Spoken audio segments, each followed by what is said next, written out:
안녕하세요. 요양TV 장혜영 강사입니다. 요양보사 자격시험 대비하여 핵심 콕콕 모의고사 준비했습니다. 열심히 공부하셔서 시험에 많은 도움 되시기 바랍니다. 지금부터 보겠습니다. 1번 노인학대 행위자에 대한 상담과 교육, 노인학대 사례의 신고 접수 학대 사례에 대한 사례관리 절차를 지원하는 노인복지시설은 1번 노인복지관, 2번 노인요양시설, 3번 노인공동생활가정, 4번 노인일자리지원기관, 5번 노인보호 전문기관. 정답은요? 5번 노인보호 전문기관입니다. 노인학대 많이 일어나고 있는데 이러한 분들 상담도 하고 또 신고 접수도 받고 이러한 사례관리 절차를 지원하는 복지시설이 바로 노인보호 전문기관입니다. 연세 드신 분들 특히나 이제 연세가 65세 이상 이렇게 노인이라고 하시는 이런 분들을 자녀분들이나 주변에서 학대할 수가 있는데요. 이런 분들은 보호받아야 되죠. 그래서 노인보호 전문기관 이렇게 기억해 주시면 되겠습니다. 2번 다음 중 괄호 안에 해당되는 내용으로 옳은 것은 장기요양 서비스를 받으려면 대상자와 그 가족이 괄호와 개인별 장기요양 이용 계획서를 장기요양 기관에 제출해야 한다. 1번 방문조사 결과서, 2번 급여 제공 계획서, 3번 장기요양 인정서, 4번 요양보호 기록지, 5번 상태 기록지. 정답 골라볼까요? 3번 장기요양 인정서입니다. 장기요양 서비스를 받으려면 지금 이제 등급은 받으신 거예요. 그래서 장기요양 서비스를 받으려고 어딜 가느냐? 장기요양 기관에 제출해야 되는 그런 서류가 있습니다. 장기요양 서비스 받으려면 장기요양 기관에 가서 상담받고 이제 이렇게 서류를 제출하세요 하는데 그때 장기요양 인정서 받으셨죠? 하면서 요 인정서하고요. 개인별 장기요양 이용 계획서라고 하는 거를 장기요양 기관에 제출하라고 얘기를 합니다. 그래서 이 두 가지를 기억해 주셔야 되는데 지금 여기서는 답이 3번 장기요양 인정서고요. 그리고 또 하나 이제 개인별 장기요양 이용 계획서라고 하는 것이 이전에는 이제 표준 장기요양 이용 계획서였는데 이게 명칭이 바뀌었습니다. 그래서 개인별 장기요양 이용 계획서라고 하는 것도 알고 계셔야 되겠습니다. 3번 장기요양 서비스 이용 절차 중 다음 내용에 해당되는 단계는 대상자의 기능 상태 평가에 욕구 평가를 하고 평가 내용을 바탕으로 서비스의 목표와 서비스의 내용과 횟수, 비용을 결정한다. 1번 모니터링, 2번 서비스 제공, 3번 서비스 신청 및 상담, 4번 서비스 이용 계약 체결, 5번 서비스 제공 계획 수립. 정답은요? 5번 서비스 제공 계획 수립입니다. 자, 장기요양 서비스 이용을 하시려면은 일단 이제 장기요양 기관에 가서 이제 서비스를 신청하고 상담을 받아야 돼요. 그리고 서비스 제공 계획을 수립해야 됩니다. 지금 여기에 해당되는 단계가 바로 여기 네모 박스 안에 있는 내용인데요. 대상자의 기능 상태 평가에 욕구 평가, 또 서비스 목표 이런 모든 내용들을 결정하는 것이 바로 서비스 제공 계획 수립이고요. 그 다음에 이제 계약을 정식으로 체결을 해야 됩니다. 그래서 체결하는 게 세 번째 단계. 자, 그리고 나면 이제 서비스를 제공받아야 되겠죠. 서비스를 제공받고 그리고서 모니터링이 실시가 됩니다. 지금 내용이 잘 이루어지고 있는지. 그래서 모니터링이 5번째 단계. 이렇게 순서가 이루어지니까요. 이 내용을 알고 계시면 되겠습니다. 4번 장기요양 기관이 주관적으로 대상자의 변화 및 서비스 진행 상황을 점검하는 것은 1번 욕구평가, 2번 형성평가, 3번 사례평가, 4번 모니터링, 5번 기능상태 평가. 정답은요? 4번 모니터링입니다. 자, 대상자의 변화, 그리고 서비스 진행, 지금 만족스러운 서비스가 제공되고 있는지 점검하는 것. 이런 것이 바로 모니터링입니다. 그래서 정답이 4번이네요. 5번 대상자의 등급에 따른 월 한도 금액, 본인 부담률, 급여의 종류와 횟수 등 대상자와 가족들이 장기요양 서비스를 이용할 수 있도록 돕기 위한 안내서는 1번 개인별 장기요양 이용 계획서, 2번 장기요양 인정서, 3번 모니터링 기록표, 4번 요양보호 기록지, 5번 서비스 제공 계획서. 정답은요?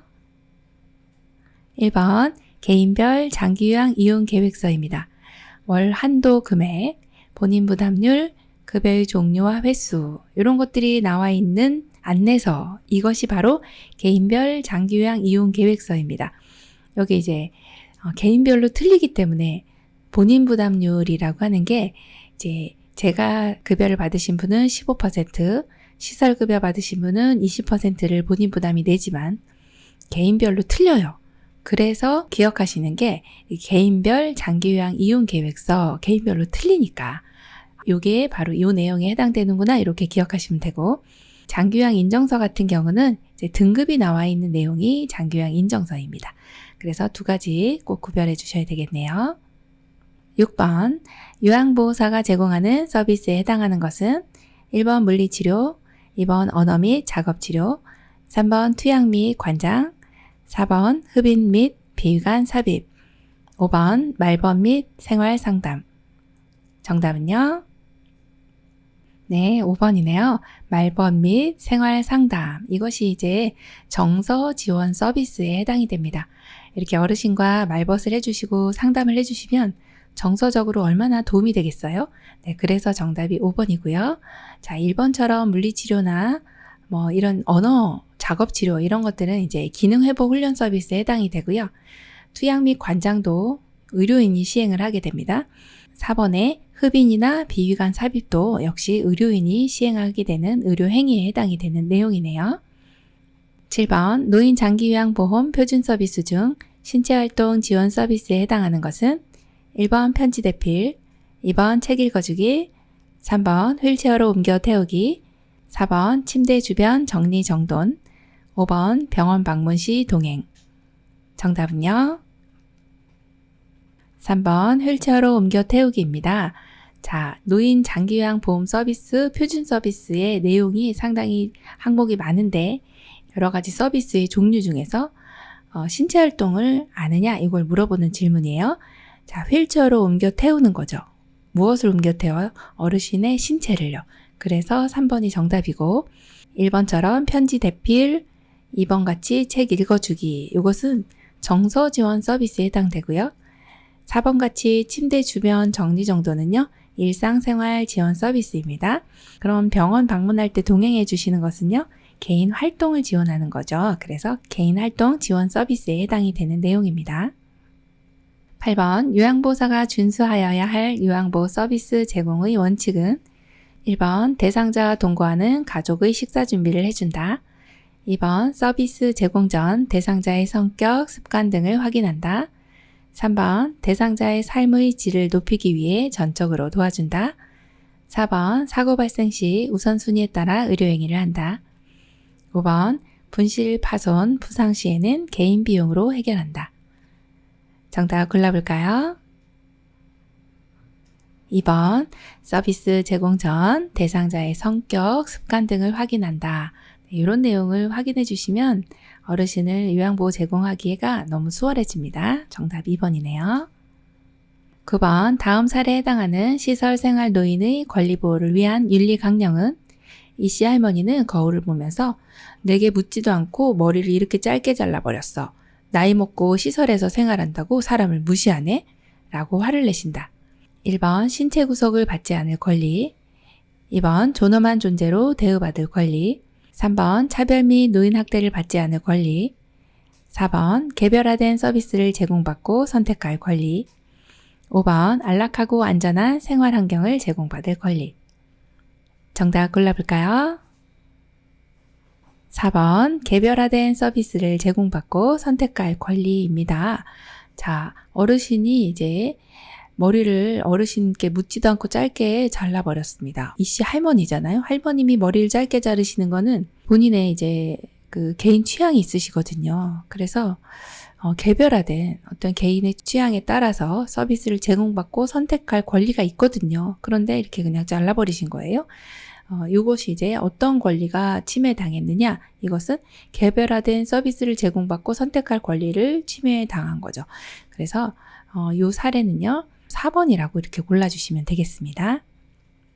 10번, 요양보호사의 직업윤리로 옳은 것은 1번, 업무상 알게 된 비밀을 동료와 공유한다. 2번, 등급 판정을 받도록 유도한다. 3번, 노인 학대가 확실한 경우에만 보고한다. 4번, 인종, 연령, 성격에 따라 수준별로 차별 대우한다. 5번, 복장 및 외모 관리 등 자기 관리를 철저히 한다. 정답 골라볼까요? 5번, 복장 및 외모 관리 등 자기 관리를 철저히 한다. 이런 내용은요, 요양보호사의 직업윤리다 그러면 이 직업을 가지고 있으면서 마땅히 해야 할 도리를 직업윤리라고 보거든요. 그래서 복장도 단정히 외적인 위생관리 이런 것도 자기관리를 철저히 건강관리 등 이런 것을 자기관리 철저히 하는 게 우리 또 직업윤리 중에 하나라고 볼 수 있습니다. 정답 5번이네요. 11번 법적인 소송에 휘말리지 않기 위해 준수해야 할 사항으로 옳은 것은 1번 요양보호사의 판단에 따라 서비스를 제공한다. 2번 대상자보다는 보호자의 의견을 우선으로 한다. 3번 대상자의 개인적인 권리를 보호한다. 4번 대상자의 상태는 중요한 것만 기록한다. 5번 간호사에게 보고한 내용은 기록하지 않아도 된다. 정답 골라볼까요? 3번 대상자의 개인적인 권리를 보호한다가 맞네요. 네, 법적인 소송에 이게 휘말릴 수가 있는데 이럴 때는 이렇게 대상자의 개인적인 권리를 보호하는 것이 우리의 역할이라고 보시면 되겠습니다. 네, 정답이 3번입니다. 12번 노인성 질환의 특성으로 옳은 것은 1번 질환에 민감하여 초기 진단이 쉽다. 2번 원인이 명확한 급성질환이 대부분이다.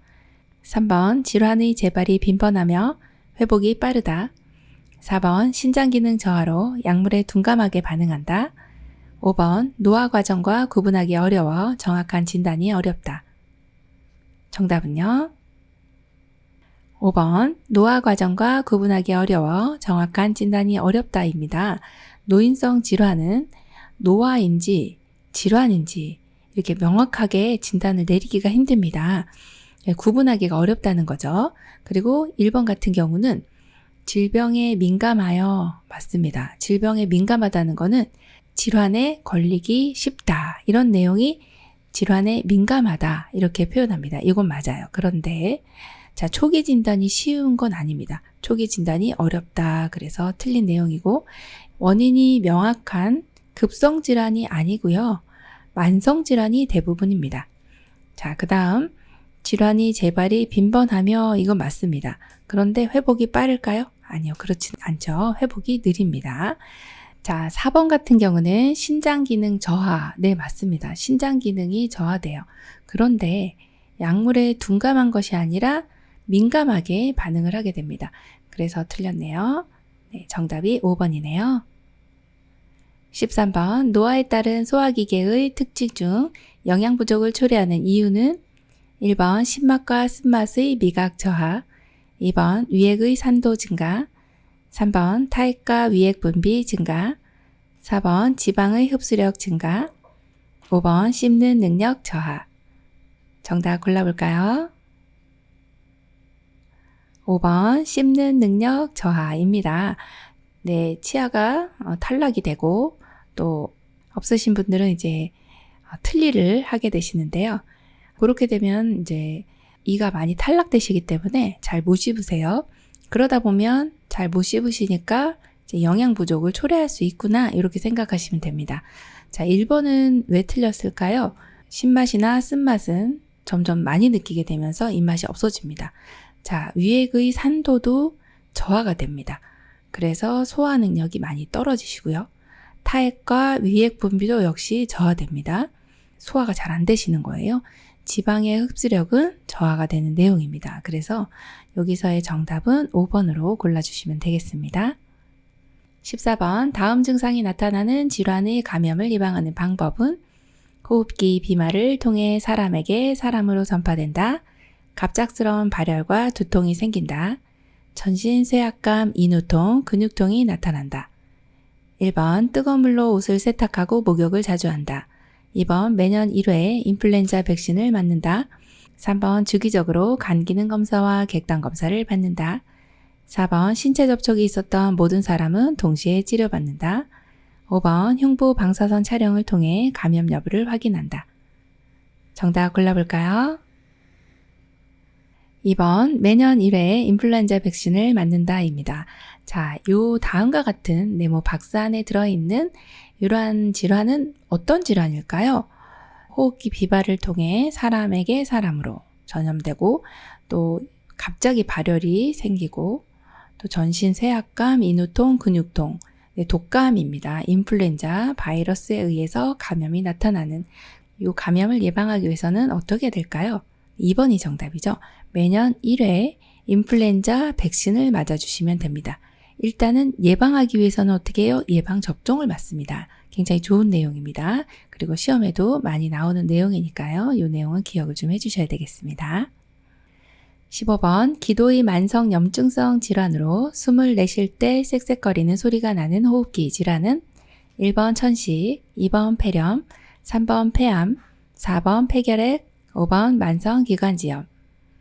정답 골라볼까요? 1번 천식이네요. 네, 기도의 만성 염증성 질환입니다. 기도라고 하면 공기 다니는 길입니다. 기도. 그래서 숨을 쉴 때 들어가고 나가고 하는 길이 바로 기도예요. 그런데 숨을 내쉴 때 쌕쌕거리는 소리가 난대요. 기도의 만성적 염증은 지금 공기 다니는 길이 이렇게 기도가 있고 또 이렇게 코를 통해서 이렇게 공기가 들어가면 기도를 통해서 이렇게 폐로 내려가게 됩니다. 자, 이럴 때 지금 기도의 만성 염증성 질환이다 그러면 기도가 이렇게 지금 과민 반응을 보이면서 부어 있는 상태예요. 그리고 숨을 내쉴 때요. 들어갈 때는 어떻게 이렇게 훅 하고 들어가는데 나올 때요. 여기 이제 이렇게 부종이 있는 이 부분하고 이렇게 부딪히면서 내쉴 때 쌕쌕거리는 소리가 납니다. 그러한 특징적인 질환이 바로 이제 천식이라고 보시면 돼요.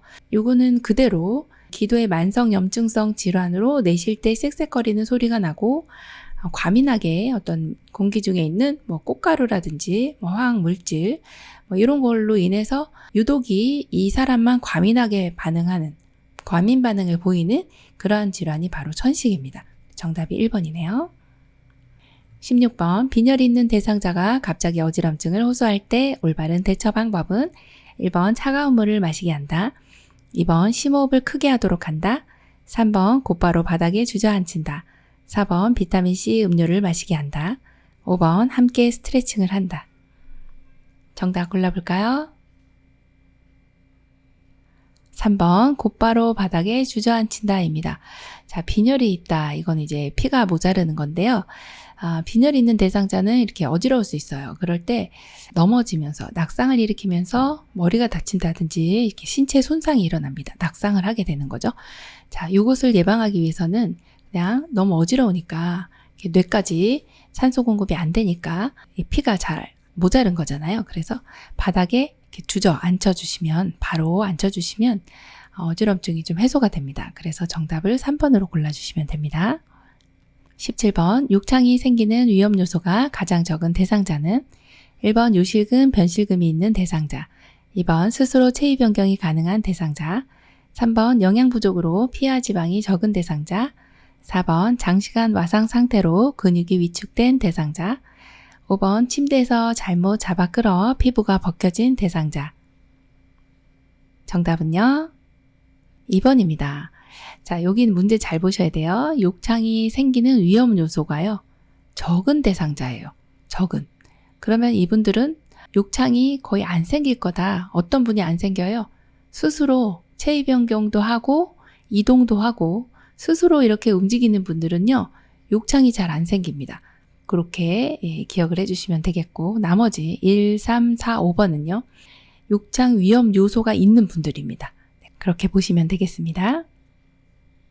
18번 욕창을 예방하는 방법으로 옳은 것은 1번 둔부에 도넛 베개를 대주어 혈액순환을 돕는다. 2번 물티슈로 닦아주고 파우더를 사용하여 건조시킨다. 3번 피부에 묻은 오염물질은 미지근한 물로 씻고 말린다.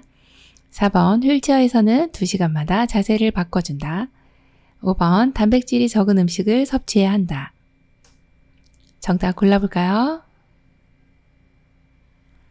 3번 피부에 묻은 오염물질은 미지근한 물로 씻고 말린다. 이게 정답입니다.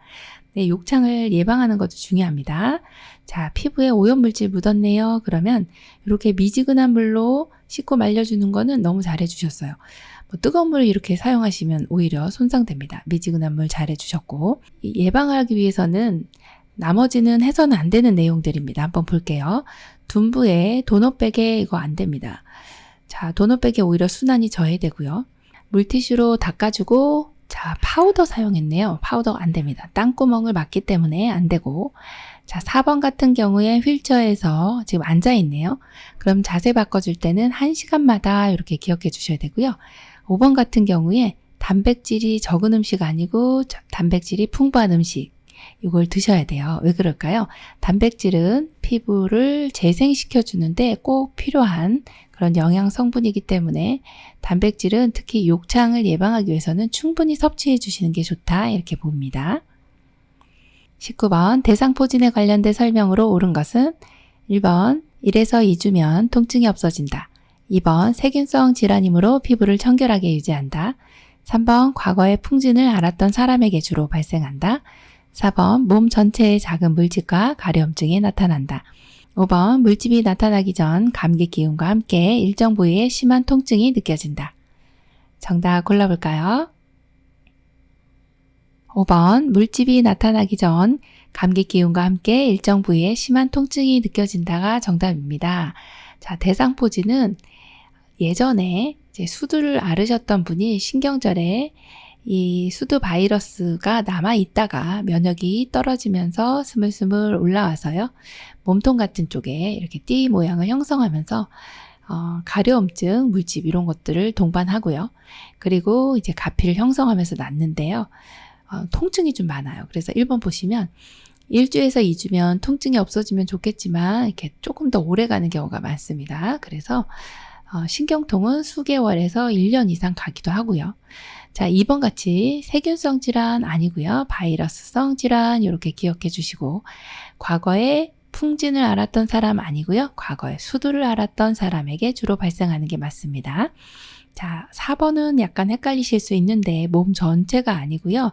몸의 한쪽에 이렇게 띠를 형성하면서 물집 혹은 가려움증을 동반하게 됩니다. 그래서 정답이 5번이네요. 20번 대상자가 옴에 감염되었을 때 대처 방법은 1번 혈액순환을 위해 체위 변경을 자주 한다. 2번 적절한 영양과 휴식으로 면역력을 강화한다. 3번 피부에 로션이나 오일을 충분히 발라준다. 4번 진통제를 사용하여 통증을 줄이고 냉찜질을 한다. 5번 감염된 사람이나 침구, 옷, 수건 등과의 접촉을 금한다. 정답은요? 5번 감염된 사람이나 침구, 옷, 수건 등과의 접촉을 금한다입니다. 대상자가 옴에 감염됐을 때요. 우리도 역시 이 대상자와 접촉을 하게 되면 우리도 사람 대 사람으로 감염되기 때문에 사람과 접촉했을 때도 감염될 수 있으니까 조심하셔야 되고 특히나 침구나 옷, 수건, 사람도 사람 대 사람으로 감염되고 이 대상자가 쓴 옷이나 수건과도 접촉을 하면 감염이 돼요. 그래서 이제 조심을 하셔야 돼요. 접촉을 금한다. 그래서 정답이 5번이고 여기에 보시면 이제 옴 진드기라고 요게 이제 사진에 보이는 요 진드기가 피부에 이제 굴을 뚫어서 여기서 이제 이렇게 서식을 하게 되는데 주로 이제 손가락, 마디 사이 혹은 이제 겨드랑이, 사타구니 이런데 이렇게 겹치는 부분에 주로 많이 생기고요.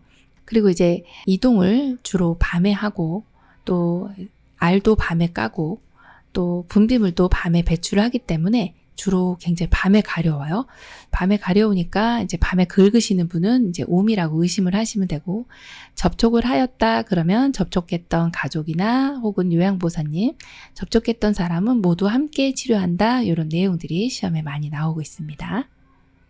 21번 수정체의 황화 현상으로 색의 식별 능력이 떨어진 노인이 구별하기 어려운 색은 1번 빨간색, 초록색, 2번 보라색, 남색, 3번 빨간색, 노란색, 4번 검정색, 흰색, 5번 노란색, 남색. 정답은요?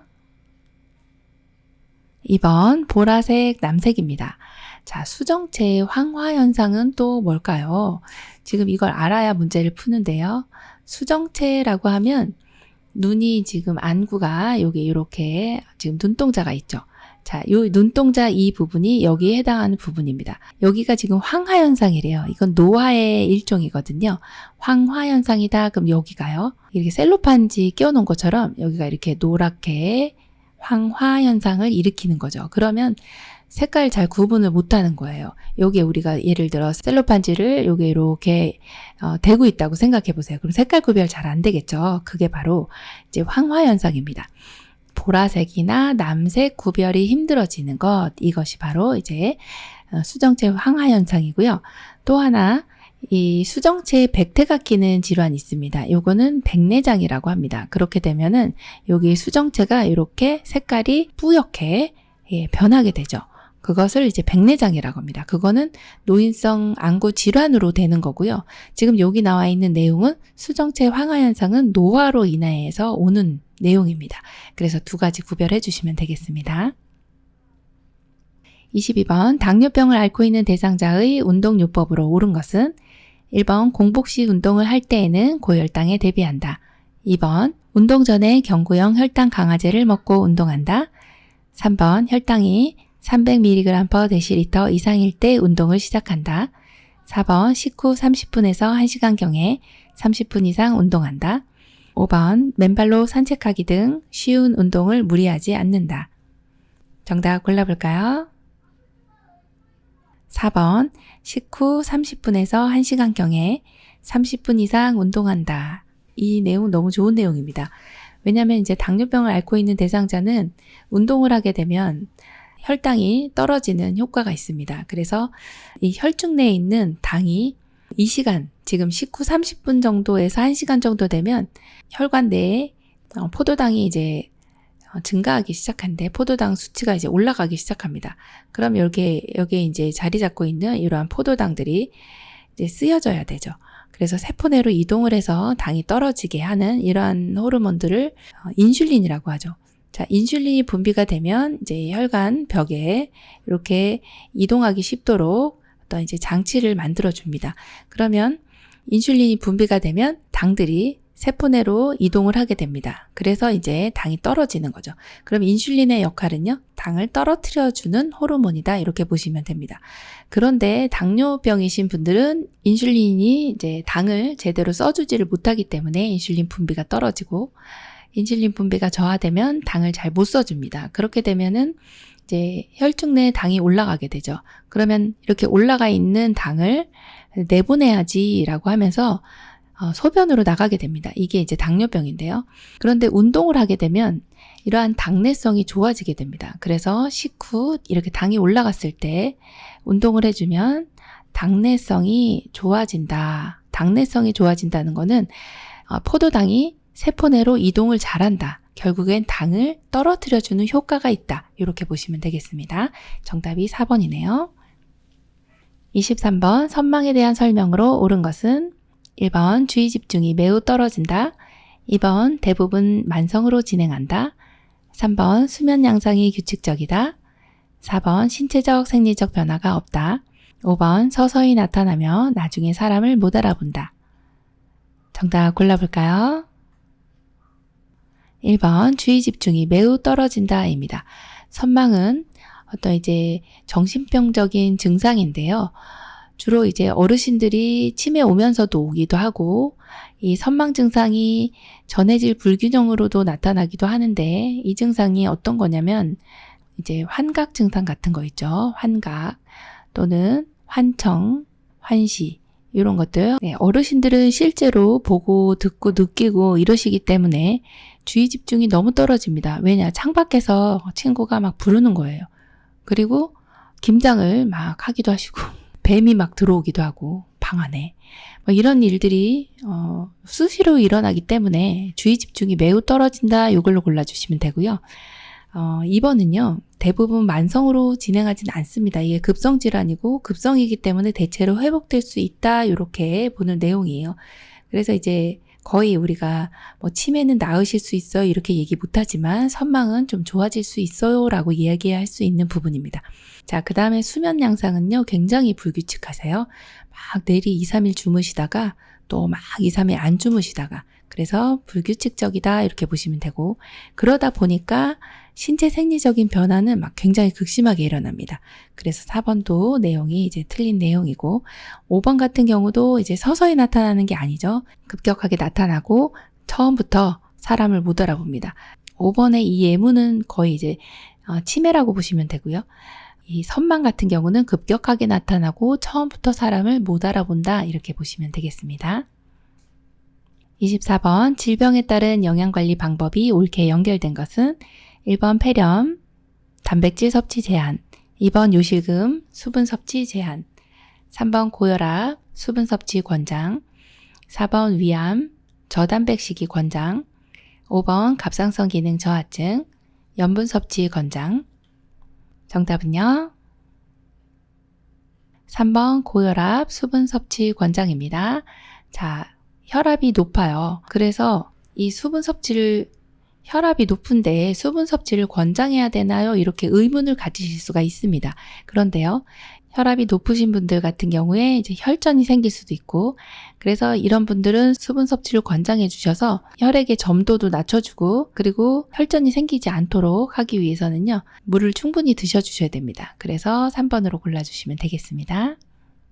25번 혈압약과 함께 복용할 때 혈압을 상승시킬 수 있는 건강기능식품은 1번 인삼, 2번 루테인, 3번 감마리놀레산, 4번 오메가3 지방산, 5번 프로바이오틱스. 정답 골라볼까요? 1번 인삼입니다. 혈압약과 함께 인삼을 드시면 혈압이 올라갑니다. 이 내용은 많이들 아시는 내용이라 인삼이 좀 열이 많은 식품이다 이렇게 알고 계시잖아요. 그래서 혈압도 올라갈 수 있습니다. 자, 루테인 같은 경우는 눈의 망막 내에 황반 구성 물질입니다. 그래서 요거는 이제 눈의 영양을 위해서는 드셔주시면 좋고요. 감마리놀레산 같은 경우는 항혈전제하고 같이 복용하면 약효가 너무 과해질 수 있습니다. 그리고 오메가3 같은 경우는 지방 응고 억제제와 복용하면 약효가 떨어질 수 있고요. 프로바이오틱스 같은 경우는 항생제와 복용하면 약효가 감소될 수 있습니다. 이러한 상쇄작용이 나타날 수 있으니까 이 내용도 한번 읽어보시고 체크해 주시면 좋겠네요.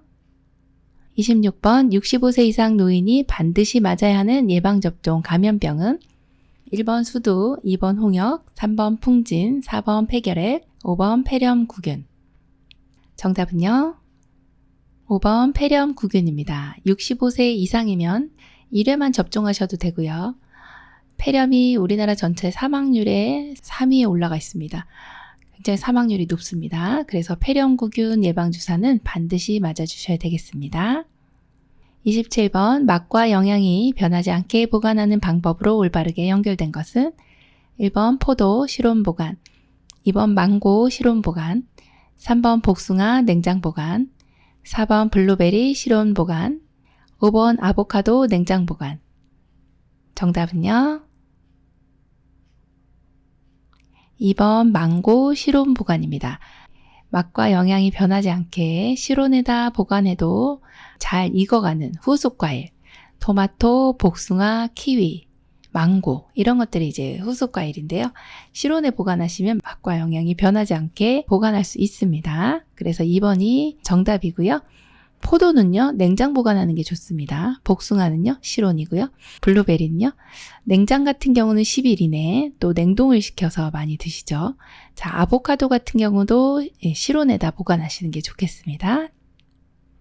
28번 당뇨병 대상자의 혈당 조절과 비만의 치료와 예방에 도움이 되는 식품은 1번 수박, 2번 찹쌀밥, 3번 고구마, 4번 양배추, 5번 늙은 호박. 정답은요?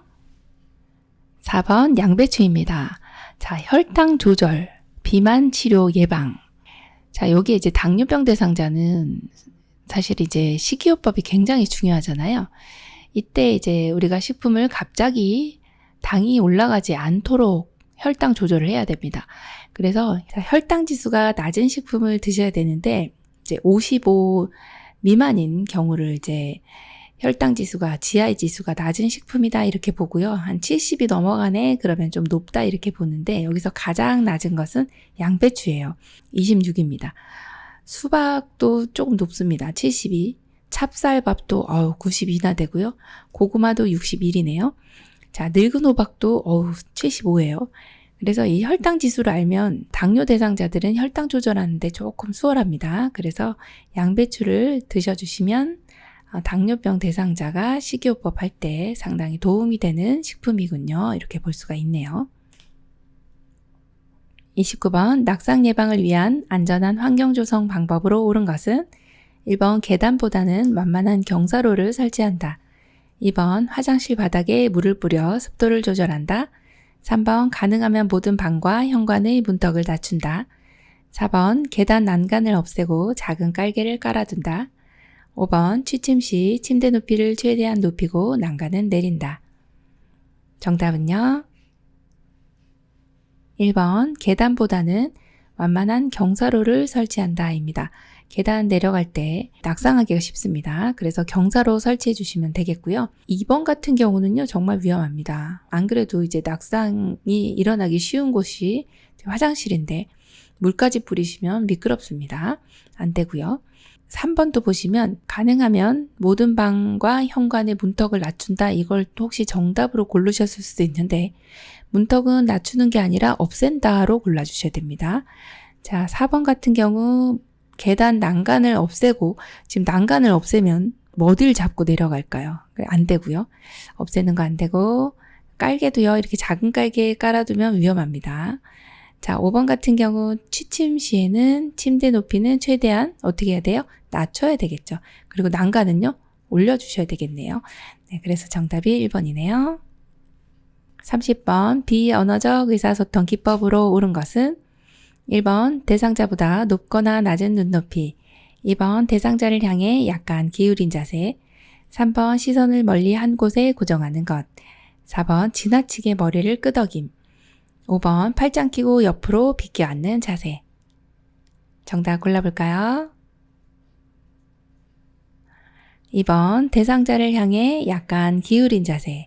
자, 비언어적인 의사소통은요, 메라비언의 법칙으로 언어적인 것보다도 더 많이 의사소통의 기법으로 효과가 훨씬 더 많이 미쳐질 수 있다라고 보는 게 이러한 비언어적인 의사소통입니다.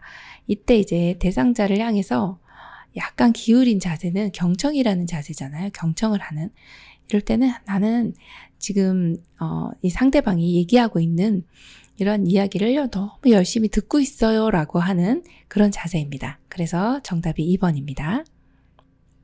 31번 대상자와 대화할 때 효과적인 듣기를 방해하는 경우는 1번 상대방이 말을 가로채지 않는다. 2번 의견이 다르더라도 일단 수용한다. 3번 상대방이 말하는 동안 미리 대답을 준비한다. 4번 오감을 동원해 적극적으로 듣는다. 5번 시선을 맞추며 상대방이 말하는 의미를 이해한다.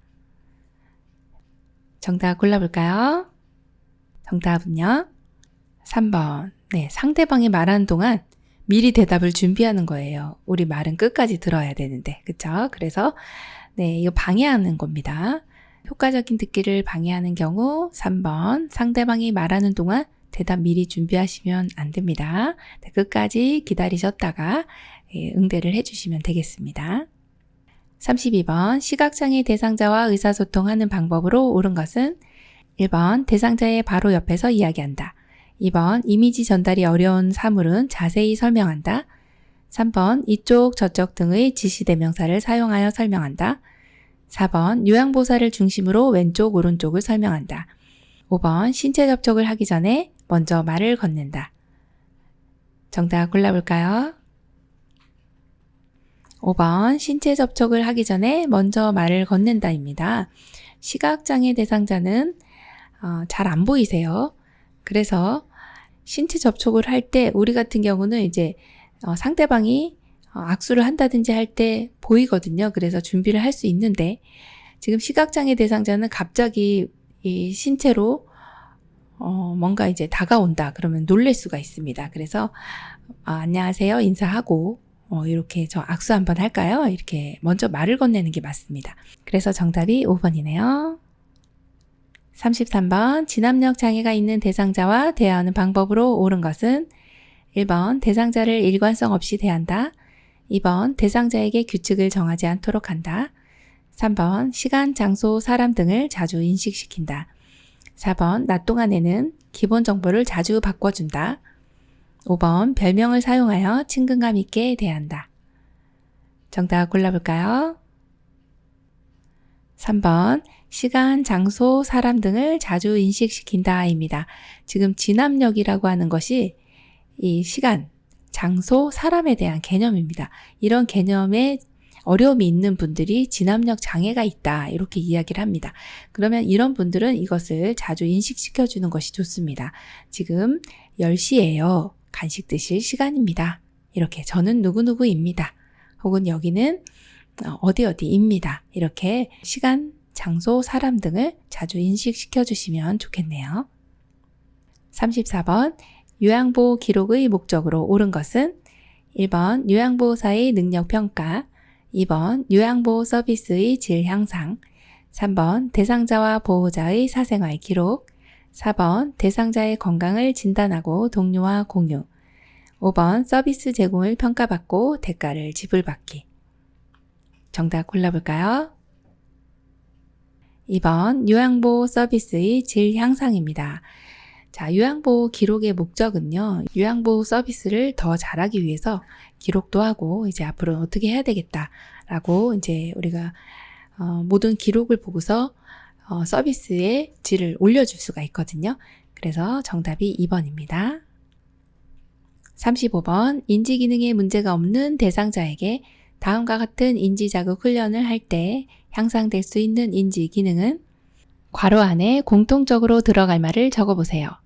아, 수박은 괄호 이 제철입니다. 나 괄호 은 사계절 중 제일 더운 계절입니다. 1번 순발력, 2번 기억력, 3번 표현력, 4번 관찰력, 5번 언어의 유창성. 정답 골라볼까요? 5번 언어의 유창성입니다. 자, 인지기능에 문제가 없는 대상자 이렇게 이런 자극 훈련을 하잖아요. 이것은 이제 언어를 더 많이 유창하게 쓰기 위해서 공통적으로 들어갈 말을 우리가 찾아보는 거거든요. 수박은 여름이 제철입니다. 여름은 사계절 중 제일 더운 계절입니다. 이걸 생각하실 수 있도록 하는 거죠. 그래서 정답이 5번 언어의 유창성 이렇게 골라주시면 되겠습니다. 36번 대상자의 냉장고에 있는 두부조림이 상했을 때 올바른 대처 방법은 1번 대상자 몰래 버린다. 2번 마찰을 피하기 위해 모른 척한다. 3번 상한 부분만 버리고 가열한다. 4번 대상자에게 알리고 즉시 폐기한다. 5번 냉장고의 온도를 점검하고 빠른 시일 내에 먹게 한다. 정답 골라볼까요? 4번입니다. 대상자에게 알리고 즉시 폐기합니다. 지금 같은 경우는 두부조림이 상했기 때문에 절대 드시면 안 되시고 일단은 대상자에게 알리는 것이 좋습니다. 그리고 폐기를 하시는데 만일 대상자가 폐기하기를 원하지 않으시는 경우가 있습니다. 그럴 때는 보호자분께 말씀드리고 그리고서 폐기해 주시면 되겠습니다. 37번 무거운 물건을 들어 올릴 때 허리에 무리가 가지 않는 자세로 옳은 것은 1번 허리를 굽혀 무게중심을 낮춘다. 2번 허리를 굽혔다 펴면서 들어 올린다. 3번 무릎을 펴서 들어 올린다. 4번 두 다리를 모으고 들어 올린다. 5번 순간적인 힘을 이용하여 들어 올린다. 정답 골라볼까요? 정답은요. 3번 무릎을 펴서 들어 올린다입니다. 지금은 물건을 들어 올리는 경우이죠. 허리에 무리가 가지 않게 하기 위해서는 중심점을 낮춰주시는 것은 맞는데 1번처럼 허리를 굽혀서 무게중심을 낮추는 것이 아니라 무릎을 움직여서 낮추고 높이고 이렇게 하는 것이 좋습니다. 그래서 무릎을 펴서 들어 올리는 것이 맞는 내용입니다. 그래서 정답이 3번입니다. 38번 입맛이 없는 대상자의 식욕을 돋우기 위한 방법은 1번 식욕증진제를 복용하게 한다. 2번 누룽지를 끓여서 제공한다. 3번 고추장 비빔밥을 만들어 제공한다. 4번 밥을 먹겠다고 할 때만 제공한다. 5번 다양한 음식을 조금씩 보기 좋게 담아 제공한다. 정답 골라볼까요? 5번 다양한 음식을 조금씩 보기 좋게 담아 제공합니다. 자, 입맛이 없는 대상자 식욕을 돋우기 위한 방법은 시험에 많이 나옵니다. 어르신의 입맛은 점점 쓴맛을 많이 느끼게 되고 단맛을 잘 못 느끼시기 때문에 입맛이 없어지시기도 하고요. 그리고 또 가만히 누워 계시기 때문에 활동을 안 하시기 때문에 그렇습니다. 자, 그런 경우에는 다양한 음식을 조금씩이라는 표현을 알고 계시면 좋겠습니다. 너무 많이 준비하시면 잔칫날입니다. 그래서 조금씩 보기 좋게 담아 그때그때 드시고 또 다음께 준비해드리고 그렇게 하시면 기분도 좋아지시면서 입맛이 돋우는 이러한 상황이 되겠죠. 정답 5번입니다. 39번 대상자에게 식사를 제공할 때 사례를 예방하는 방법은 1번 수분이 적은 음식을 제공한다. 2번 의자 등받이에 등을 펴고 깊숙이 앉힌다. 3번 고개를 뒤로 젖히고 음식을 먹인다. 4번 말을 걸어 음식을 천천히 먹게 한다. 5번 많은 양을 입에 넣고 꼭꼭 씹게 한다. 정답은요? 2번이네요. 의자 등받이에 등을 펴고 깊숙이 앉힌다 입니다. 만약에 깊숙이 앉지 않는 경우는 엉덩이가 이쪽에 위치하게 됩니다. 그러면은 낙상하기 쉽기 때문에 이렇게 깊숙이 앉히는 거 너무 중요하고요. 자, 사례를 예방하기 위해서는 1번 같이 수분이 적은 음식은 마르기 때문에 마른 음식들은 이렇게 사례가 걸리기가 쉽죠. 안 되고요. 3번처럼 음식을 드실 때 고개를 뒤로 젖히는 것은 오히려 음식을 삼키는 것이 어려워집니다. 고개를 약간 앞으로 숙인 상태로 그리고 턱을 뒤로 당깁니다. 이 자세가 가장 좋고 그래야 입이 식도보다 아래 위치하게 돼서 넘어가는데 사례가 걸리지 않고 무리 없이 넘어갈 수가 있겠습니다. 4번처럼 말을 건다 이러면 말씀하시다가 사례가 걸릴 수가 있어서 요건 반드시 주의해 주셔야 되는데 말을 걸지 않는다로 기억을 해 주셔야 됩니다. 자, 5번처럼 많은 양을 넣어주시면 이렇게 씹으실 때 넘어가기도 하고 막 굉장히 불편한 상황입니다. 네, 조금씩 넣어주시면 됩니다. 정답 2번입니다. 40번 누운 자세로 식사를 해야 하는 대상자를 돕는 방법은 1번 숟가락 끝부분을 입술 중앙에 대고 먹인다. 2번 신맛이 강한 음식을 제공하여 입맛을 돋운다. 3번 배 부위와 가슴을 압박하는 옷을 입힌다. 4번 식사 도중 살에 들리면 따뜻한 물을 먹인다. 5번 등에 베개를 대어 옆으로 눕힌 상태에서 음식을 제공한다. 정답 골라볼까요? 5번이네요. 등에 베개를 대어 옆으로 눕힌 상태에서 음식을 제공하는 것이 좋습니다. 누운 자세라 할지라도 옆으로 눕는 것이 훨씬 더 식사하기가 편하시기 때문에 그렇습니다. 1번 같은 경우에 약간 혼돈을 일으키시기가 좋은데 입술 중앙에 대고 먹인다. 이 내용은 중앙이라는 부분이 틀렸습니다. 입술 옆쪽입니다. 우리가 보통은 오른손잡이시죠. 그럼 오른쪽에서 음식이 들어오기 때문에 옆쪽에서 들어오는 것을 편하게 느끼시기 때문에 그렇습니다. 자, 신맛이 강한 음식은 오히려 사례를 유발할 수 있기 때문에 안 드시고 침이 많이 나오면서 살에 걸립니다. 3번 같은 경우는 압박을 하는 옷을 입히면 식사하실 때 굉장히 불편합니다. 잘 삼켜지지가 않는 거죠. 그래서 압박하지 않는 옷으로 기억해 주시고 자, 4번처럼 이렇게 식사 도중에 사례가 들린다. 그럼 일단 식사를 중단합니다. 지금 사례가 걸렸다고 하는 것은 식도로 넘어가야 될 것이 기도로 넘어간 것입니다. 그런 경우는 위험한 상황이기 때문에 식사를 중단하는 것이 맞다 이렇게 보고 있네요. 그래서 정답이 5번입니다. 41번 가루약 복용 방법으로 올바른 것은 1번 종류가 다른 가루약은 섞은 후 나누어 복용한다. 2번 숟가락을 사용하여 약간의 물에 녹인 후 투약한다. 3번 물을 먼저 먹게 한 후 가루약을 입에 넣어준다. 4번 먹기 한두 시간 전에 미리 물에 녹여 준비한다. 5번 약이 희석되지 않도록 물은 조금만 먹인다. 정답 골라볼까요? 2번입니다. 숟가락을 사용하여 약간의 물에 녹인 후 투약한다입니다. 우리 어렸을 때도 약을 먹다 보면 어머니께서 이렇게 가루약을 타왔네. 그럼 가루약을 이렇게 놓고 그리고 물을 부어서 살짝 이렇게 녹여가지고 그래서 이렇게 주시잖아요. 그 방법을 생각하시면 됩니다. 그래서 정답이 2번입니다. 42번 물약 복용 방법으로 옳은 것은 1번 약을 따르기 전에 약물을 흔들어 섞는다. 2번 뚜껑의 안쪽이 아래로 향하도록 놓는다. 3번 투약 후 남은 약은 다시 약병에 넣는다. 4번 약병의 라벨이 붙은 쪽으로 약을 따른다. 5번 약 용량이 적을 때에는 숟가락을 이용한다. 정답은요? 1번이네요. 약을 따르기 전에 약물을 흔들어 섞습니다. 왜냐하면 여기 이렇게 농도가 아래쪽은 이렇게 색약 성분 같은 경우는 약간의 가라앉아 있고 윗부분은 이게 농도가 옅을 수 있어요. 그래서 농도를 맞추기 위해서 따르기 전에 약물을 흔들어 주시는 거는 너무 잘해 주셨습니다. 나머지는 굉장히 헷갈리셨을 텐데 자 2번처럼 뚜껑의 안쪽이 아래가 아니라요 위쪽입니다. 자 뚜껑이라고 하면은 이렇게 병에서 이제 뚜껑을 내려놓을 때 요 부분이 지금 안쪽이죠. 여기 요 부분이 요 안쪽이 어떻게 해요? 위로 가게 놓는다. 그래야 오염물들이 묻지 않는 겁니다. 그거 기억해 주시고 3번 같은 경우 투약 후 남은 약은 다시 넣으시면 여기 오염이 됩니다. 그래서 넣지 않는다. 기억해 주시고 4번 같이 라벨이 붙은 쪽으로 약을 따라 주시면 라벨이 여기 이렇게 예를 들어 이제 기침 시럽이다 그러면은 이렇게 약 이름이 있을 겁니다. 이쪽으로 이렇게 따르다 보면 이 약 이름이 지워질 수가 있어요. 그래서 라벨이 붙은 쪽으로 약을 따르는 것이 아니라 반대쪽으로 따른다. 약병에 라벨이 붙은 쪽은요. 붙은 쪽을 손바닥으로 잡은 상태로 따르시는 건 가능합니다. 요거 헷갈리시면 안 되겠어요?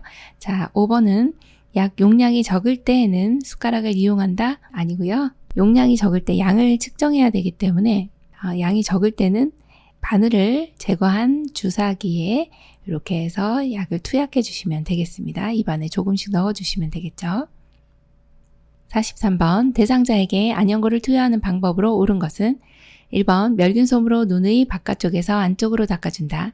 2번 튜브에서 처음 나오는 것은 거즈로 닦아버린다.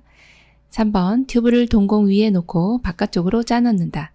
4번 연고를 넣은 후 눈을 감고 안구를 가볍게 눌러준다.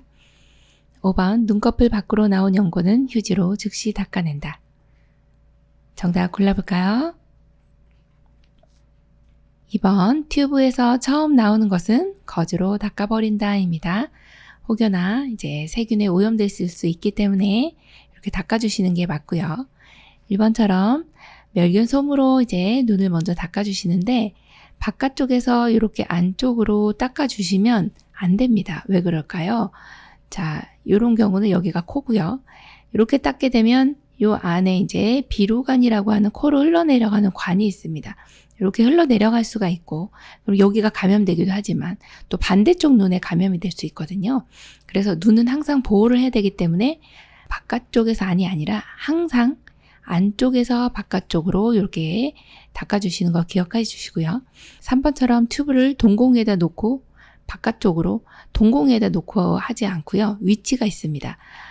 하안검이라고 하는 아래쪽 눈꺼풀, 아래 눈꺼풀 혹은 하부 결막낭에서 안에서 바깥쪽으로 짜주시면 되겠습니다. 동공에 놓지는 않습니다. 자, 4번처럼 연고를 넣은 후 눈을 감고 안구를 가볍게 눌러준다. 그렇지 않습니다. 눈을 감고 그냥 안구를 움직여준다. 이렇게 보시면 되고 자 5번처럼 눈꺼풀 밖으로 나왔네요. 그럼 휴지 아니고 멸균 생리식염수에 적신 멸균솜으로 바깥에 나온 부분만 닦아주시면 됩니다. 44번 대상자가 화장실에서 배변을 볼 때 유황보호사의 도움을 부담스러워하는 경우 대처 방법은 1번 문을 열어놓고 밖에서 기다린다. 2번 안전을 위해 끝까지 옆에서 지켜본다. 3번 대상자가 처리할 수 있는 부분은 스스로 하게 한다. 4번 용변이 끝날 때까지 다른 업무를 수행하러 간다. 5번 조명을 어둡게 하고 음악을 틀어 편안하게 배설하게 한다. 정답 골라볼까요? 3번이네요. 대상자가 처리할 수 있는 부분은 스스로 하게 하고 남은 부분, 안 되는 부분만 우리가 도와주신 내용은 너무 잘해주셨습니다. 정답 3번이네요. 45번 대상자의 침상 배설을 돕는 방법으로 옳은 것은 1번 변이가 생기기 전에 미리 변기를 대어준다. 2번 배에 힘을 주기 쉽도록 반드시 누운 자세를 취한다. 3번 옆으로 돌려눕힌 자세로 배설을 하도록 돕는다. 4번 대상자가 협조할 수 없으면 기저귀를 채운다. 5번 복부 마사지를 하여 장운동이 활발하게 한다. 정답 골라볼까요? 5번 복부 마사지를 하여 장운동이 활발하게 한다 입니다. 침상에서 배설하는 경우는 간이변기를 사용하실 겁니다. 간이변기는 일어나지 못하는 경우, 꼭 침상에서 해야 되는 경우 이렇게 오른쪽에 그림처럼 이러한 간이변기를 사용하게 됩니다. 뚜껑이 달려 있고요. 그리고 이렇게 넓적하게 생겨진 부분, 이렇게 낮은 부분이 엉덩이로 가게 됩니다. 그리고 안에 여성분들 같은 경우는 안에다가 휴지를 좀 깔아주시면 좋고 앞부분에도 살짝 덮어주시면 이렇게 튀지 않아서 좋습니다. 자, 침상에서 배설하는 경우라 할지라도 이 장운동이 활발하게 해주시면 배변 활동이 원활하게 돼서 좋고요. 자, 그리고 1번처럼 변이가 생기기 전에 지금 딱 얼굴 보니까 화장실 갈 것 같으세요? 그러면서 이렇게 미리 대준다? 이건 말도 안 되는 소리고요. 자, 2번처럼 배에 힘을 주기 쉽도록 반드시 누운 자세, 누워서 일 보셔본 적 있으신지 모르겠지만 정말 힘이 주어지지 않습니다. 예, 누운 자세 아니고요. 상체를 세워주시면 훨씬 더 일 보기가 편하세요. 그래서 이 자세보다는 위로 이렇게 상체를 올려주시는 것이 훨씬 좋고요. 여기 3번도 역시 옆으로 돌려눕힌 자세보다는 이렇게 앉아주신 자세 좋습니다. 4번처럼 대상자 협조할 수 없다고 해서 이렇게 기저귀를 채워주시는 것은 안 되는 내용입니다. 46번 배설이 어려울 때 미지근한 물을 항문이나 요도에 흘려주는 이유는 1번 통증을 줄여주기 위해, 2번 냄새를 제거하기 위해, 3번 수치심을 줄여주기 위해, 4번 배변 후 쉽게 닦기 위해, 5번 관략근을 이완시켜 변이를 자극하기 위해. 정답 골라볼까요? 5번입니다. 관략근을 이완시켜 변이를 자극하기 위해서입니다. 관략근이라고 하는 거 많이 들어보셨을 텐데 생소하신 분들은 설명을 좀 드리겠습니다. 여기 이제 방광이 있고요. 자, 방광이라고 하는 것은 아랫배, 즉 배꼽 아래쪽에 꾹 눌러보시면 화장실 가고 싶다는 생각이 듭니다. 소변 보고 싶네. 방광 안에 이렇게 소변이 보이게 되면 방광에서 요 의를 느끼게 됩니다. 화장실 가고 싶네. 소변 보고 싶네. 이렇게 어느 정도 일정량이 차면은 우리가 화장실 가고 싶잖아요. 그게 요의라고 하는 것입니다. 그런데 그때 화장실 가시면 어떤 현상이 일어나느냐. 여기에 방광에 있는 근육들이 쫙 짜줍니다. 왜요? 소변이 나가야 되니까. 이렇게 꽉꽉 눌러서 짜주고, 그리고 방광 주변에 있는 요 관략근이라고 하는 요 주변에 근육들이 있습니다. 이때 화장실을 가게 되면 방광은 이렇게 수축을 하게 됩니다. 쫙 안에 있는 내용물들을 밖으로 내보내줘야 되기 때문에 방광의 근육들이 이렇게 수축을 하게 되고, 그러면 방광 주변에 있는 근육, 즉 관략근이라고 하는 것은 이완이 돼야 됩니다. 이렇게 쫙 이렇게 편안하게 해줘야 나오죠. 지금 관략근이 항상 수축이 돼 있기 때문에 우리가 소변이 새지 않는 거예요. 근데 이제 화장실 가게 되면 이게 이완을 하면서 이 안에 있는 소변을 밖으로 쭉 내보내주게 되는 역할을 합니다. 자, 그러면 지금 여기서 배설이 어려운 대상자잖아요. 지금 어렵기 때문에 뭔가 도움이 필요해요. 어떤 도움이요? 네, 관략근을 이완시켜주면 소변 보시기가 쉽다는 거죠. 그러면 우리가 해야 될 일은 미지근한 물을 항문이나 요도에 이렇게 흘려줍니다. 그럼 관략근이 편안하게 이완이 되면서 방광 내에 있는 소변 이런 것들이 쭉 하고 나오기가 쉽다는 것이죠. 그래서 정답이 5번이네요. 47번 기저귀를 교환하는 방법으로 옳은 것은 1번 창문을 열고 기저귀를 교환한다. 2번 바지를 내린 후 몇 몇 개를 덮는다. 3번 둔부를 들어 방수포를 깔아준다. 4번 꼬리뼈에 피부 발적이 있는지 살펴본다. 5번 규칙적으로 피부를 노출하여 욕창을 예방한다. 정답은요? 4번입니다. 꼬리뼈에 피부 발적이 있는지 살펴본다입니다. 자, 기저귀를 교환하실 때 이 엉덩이가 노출이 되는 상황이죠. 그래서 우리가 대상자를 잘 관찰할 수 있는 시점이 목욕할 때 하고 기저귀 교환할 때입니다. 목욕을 할 때는 전신을 볼 수 있는, 또 전신을 관찰해서 이상이 있는지 살펴볼 수 있는 시간이 목욕할 때고, 그리고 또 기저귀를 교환할 때만큼은 둔부, 엉덩이 쪽 꼬리뼈 이런 쪽에 발적이 있는지를 세심하게 살펴주시는 것이 너무 중요합니다. 욕창이라든지 이상이 있을 수 있습니다. 그래서 이 부분을 체크해 주시는 게 참 좋고요. 1번 같은 경우에 창문을 열고 하는 것은 환기는 마지막에 시킵니다. 열고 기저귀 교환하면 춥습니다. 네, 대상자 감기 걸려요. 자, 두 번째 나와 있는 내용은 바지를 내린 후 덮개를 덮어주시면 이미 오픈이 되어 있습니다. 너무 창피합니다. 그래서 반대로 해주시면 됩니다. 자, 3번 같은 경우에 방수포 같은 경우는 조금 생략을 해도 무방합니다. 기저귀를 교환할 때마다 방수포를 깔아주시지는 않아도 되고요. 자, 5번처럼 규칙적으로 피부를 노출하여 욕창을 예방한다. 규칙적으로 노출하는 것은 사실 이상이 없는데 이렇게까지 노출하실 필요는 없으셔서 불필요한 노출은 피한다. 그 내용으로 봐주시면 되겠습니다. 가장 적합한 것은 4번입니다. 48번 유치도뇨관을 삽입하고 있는 대상자가 방광이 팽만하여 아랫배가 아프다고 한다. 확인해야 할 사항은 1번 소변 주머니를 눈높이로 들어 소변량을 확인한다. 2번 유치도뇨관이 빠져 있는지 소변줄을 당겨본다. 3번 소변 주머니의 배출구가 열려 있는지 확인한다. 4번 연결관이 눌리거나 꺾여 있는지 확인한다. 5번 소변이 밖으로 새는지 확인한다. 정답 골라볼까요? 4번입니다. 연결관이 눌리거나 꺾여 있는지 확인합니다. 자, 유치도뇨관이라고 하는 것은 생소하실 텐데 방광 안에 있는 소변을 내보내질 못해서 이렇게 꽉 차 있는 경우, 전립선 비대증인 경우가 가장 흔한데 전립선 비대증인 경우는 소변을 보실 때 힘을 줘야 나온다든지 아니면 소변 볼 때까지 이렇게 시간이 좀 오래 걸린다든지 소변 줄기가 가늘어진다든지 이러한 내용들이 이제 전립선 비대증이신 경우에 결국에는 이제 소변 보시는 게 너무 힘들다 보니까 나중에 이것이 막히게 되면 정말 방울방울 이렇게 나오시게 돼요. 여기 꽉 차 있는데 못 나오죠. 그렇게 되면은 유치도뇨관이라는 것을 사용해서 방광 안에다가 도뇨관을 유치하는 겁니다. 그렇게 지금 보이시는 이렇게 풍선을 사용을 해서 부풀려서 고정을 해놓고 방광 안에 있는 요 줄이 여기서부터 이렇게 도뇨관이 연결돼서요. 지금 여기 줄이 이렇게 약간 돌려져 있는데 이렇게 해서 들어가게 됩니다. 이 줄이 상당히 깁니다. 그래서 방광 안에 있는 소변이 만약에 줄이 연결관이 눌리거나 꺾여 있으면 중간에 내려오지 못하고 이렇게 위에 고여 있게 됩니다. 소변은 이 아래쪽에 고이셔야 되는데 이 위에서 방광 안에 있는 소변이 나오질 못하게 되기 때문에 연결관이 눌려 있거나 꺾여 있는지 확인하는 것이 가장 우선이다. 이렇게 보시면 되겠네요. 정답이 4번입니다. 49번 누워있는 대상자의 칫솔질 방법으로 옳은 것은 1번 가능한 누운 자세로 칫솔질한다. 2번 칫솔모 위에 치약을 두툼하게 올린다. 3번 목젖까지 깊숙이 닦는다.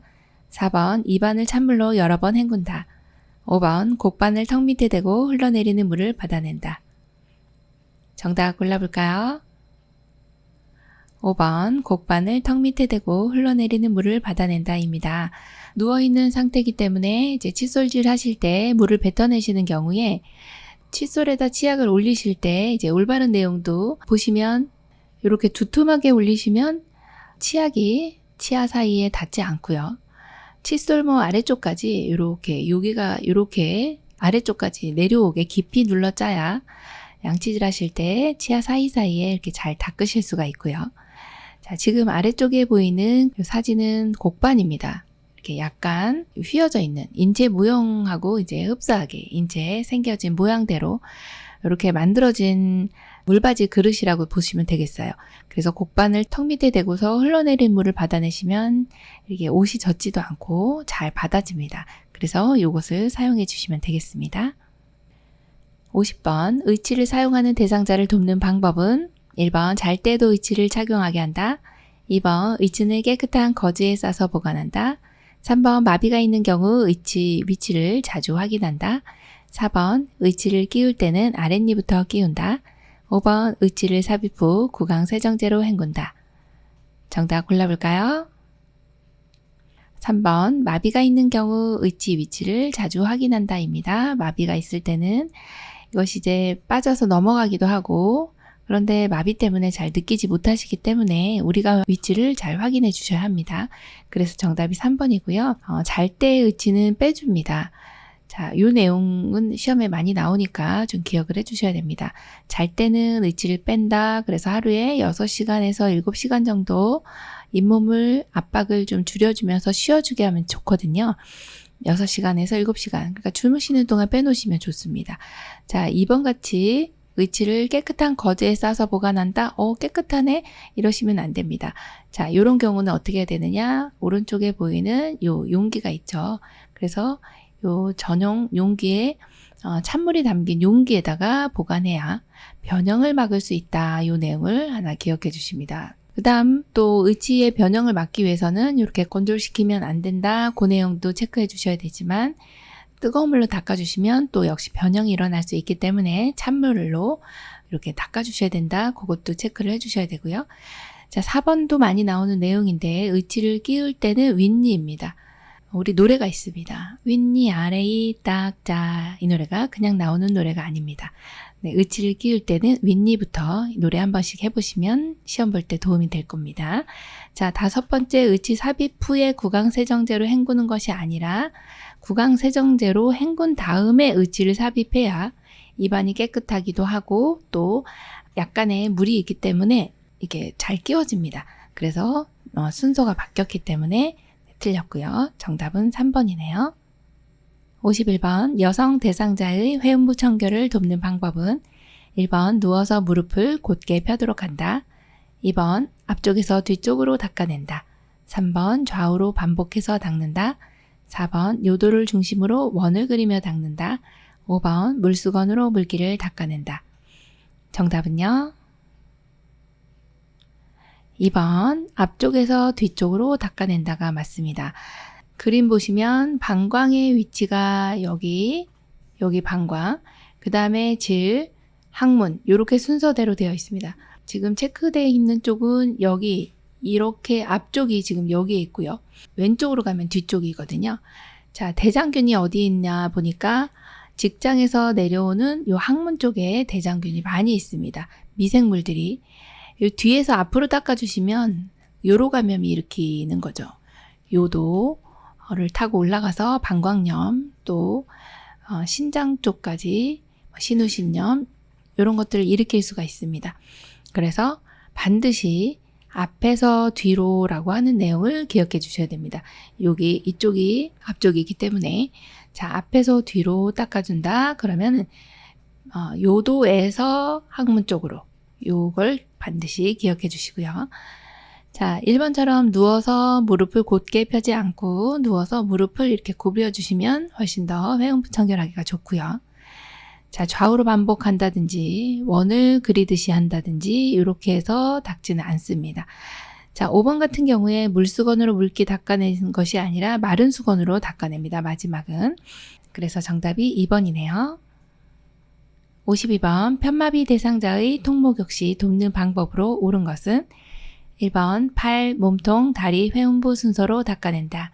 2번 욕조에 들어갈 때는 건강한 쪽 다리 먼저 들어간다. 3번 근육 긴장 이완을 위해 욕조에 30분 이상 담근다. 4번 욕조 한가운데 중심을 잡고 앉게 한다. 5번 양쪽 하지는 허벅지에서 발끝 쪽으로 닦는다. 정답은요? 2번입니다. 욕조에 들어갈 때는 건강한 쪽 다리 먼저 들어가고 나올 때도 역시 건강한 쪽이 먼저 나온다. 이 내용도 기억해 주시고요. 편마비 대상자이기 때문에 통목욕 할 때든 우리가 도와드릴 부분이 상당히 많습니다. 자, 닦는 순서는 다리가 먼저입니다. 1번은 다리 먼저, 그 다음에 팔, 몸통, 회음부 이렇게 닦고 통에 들어갑니다. 3번은요. 근육 긴장 이완 좋으네요. 그렇지만 욕조에 30분 이상 담그면 어르신들 다 실신합니다. 그래서 5분 이상 담그지 않는다. 이 정도 기억해 주시면 되겠고요. 자, 4번처럼 욕조 한가운데 한번 앉아 보십시오. 우리 균형 못 잡습니다. 어르신요. 요 등 쪽이 욕조에 닿게 해서 이렇게 목욕을 시켜주셔야 됩니다. 5번은요. 양쪽 하지, 지금 오른쪽에 사진을 한번 보시면 하지를 닦을 때는 허벅지에서 발끝이 아니라 발끝에서 허벅지 방향으로 이렇게 닦아주셔야 이 말초의 순환을 도울 수가 있습니다. 말초라고 하면 손끝 발끝입니다. 여기에 있는 혈액들은 정체되어 있기 쉽기 때문에 심장 쪽으로 보내줘야 됩니다. 그래서 말초에서 중심 혹은 발끝에서 허벅지 이런 방향을 우리가 목욕할 때 신경을 써서 해주셔야 어르신이 순환이 좋아진다. 이렇게 보시면 되겠습니다. 53번 수액을 맡고 있는 왼쪽 편마비 대상자의 상의를 갈아입히는 순서는 1번 왼팔 수액 오른팔 순으로 벗긴다. 2번 수액 오른팔 왼팔 순으로 벗긴다. 3번 왼팔 오른팔 수액 순으로 입힌다. 4번 오른팔 수액 왼팔 순으로 입힌다. 5번 왼팔 수액 오른팔 순으로 입힌다. 정답 골라볼까요? 5번 왼팔 수액 오른팔 순으로 입힌다입니다. 자, 수액 맡고 있는 대상자 굉장히 어려운 문제 유형입니다. 이런 경우에 이제 어느 쪽이 마비가 있느냐 이걸 먼저 보셔야 돼요. 어느 쪽이 마비 있어요? 왼쪽이요. 왼쪽 편마비이기 때문에 주사는 건강한 쪽에 맞습니다. 그러면 지금 맞고 있는 주사의 방향은 오른쪽입니다. 갈아입히는 순서기 때문에 항상 이제 이 문제가 시험에 나오면 옷 갈아입히는 거 나오면요. 이걸 적어 놓으시는 게 좋습니다. 입을 때는요. 마비된 쪽이 먼저, 그 다음에 벗을 때는요. 건강한 쪽이 먼저. 요거를 시험 보실 때까지는 기억을 하시는 게 좋습니다. 입을 때는 마비, 벗을 때는 건강. 요거는 사실은 실제로 우리가 근무를 하실 때도 도움이 많이 되는 내용이거든요. 자, 입을 때는 마비고 벗을 때는 건강한 쪽이죠. 그러면 지금 왼쪽 편마비이기 때문에 입을 때는 어느 쪽이 먼저 입어야 돼요? 마비된 쪽? 그러면 왼쪽이 먼저 입습니다. 그래서 이게 1번. 입을 때 입혀주시고, 자, 입으려고 보니까 오른쪽에 수액이 있어요. 그래서 수액이 2번으로 이렇게 들어가야 되고, 그리고 마지막 팔이 들어가 주시면 됩니다. 그래서 이 순서로 되어 있는 걸 한번 골라보면 정답이 5번으로 이렇게 되어 있네요. 네, 그래서 이 순서 맞게 되어 있는 거 보시면 정답이 5번이네요. 54번 대상자가 침대 아래쪽으로 내려갔을 때 침대의 머리 쪽으로 이동시키는 방법은 1번 양팔을 잡고 위쪽으로 이동한다. 2번 침대 시트를 끌어당겨 이동한다. 3번 대상자의 상의를 잡아당겨 이동한다. 4번 두 사람이 나란히 서서 허리와 대퇴부를 잡고 동시에 옮긴다. 5번 두 사람이 침대 양쪽에서 어깨와 대퇴를 지지하여 동시에 옮긴다. 정답 골라볼까요?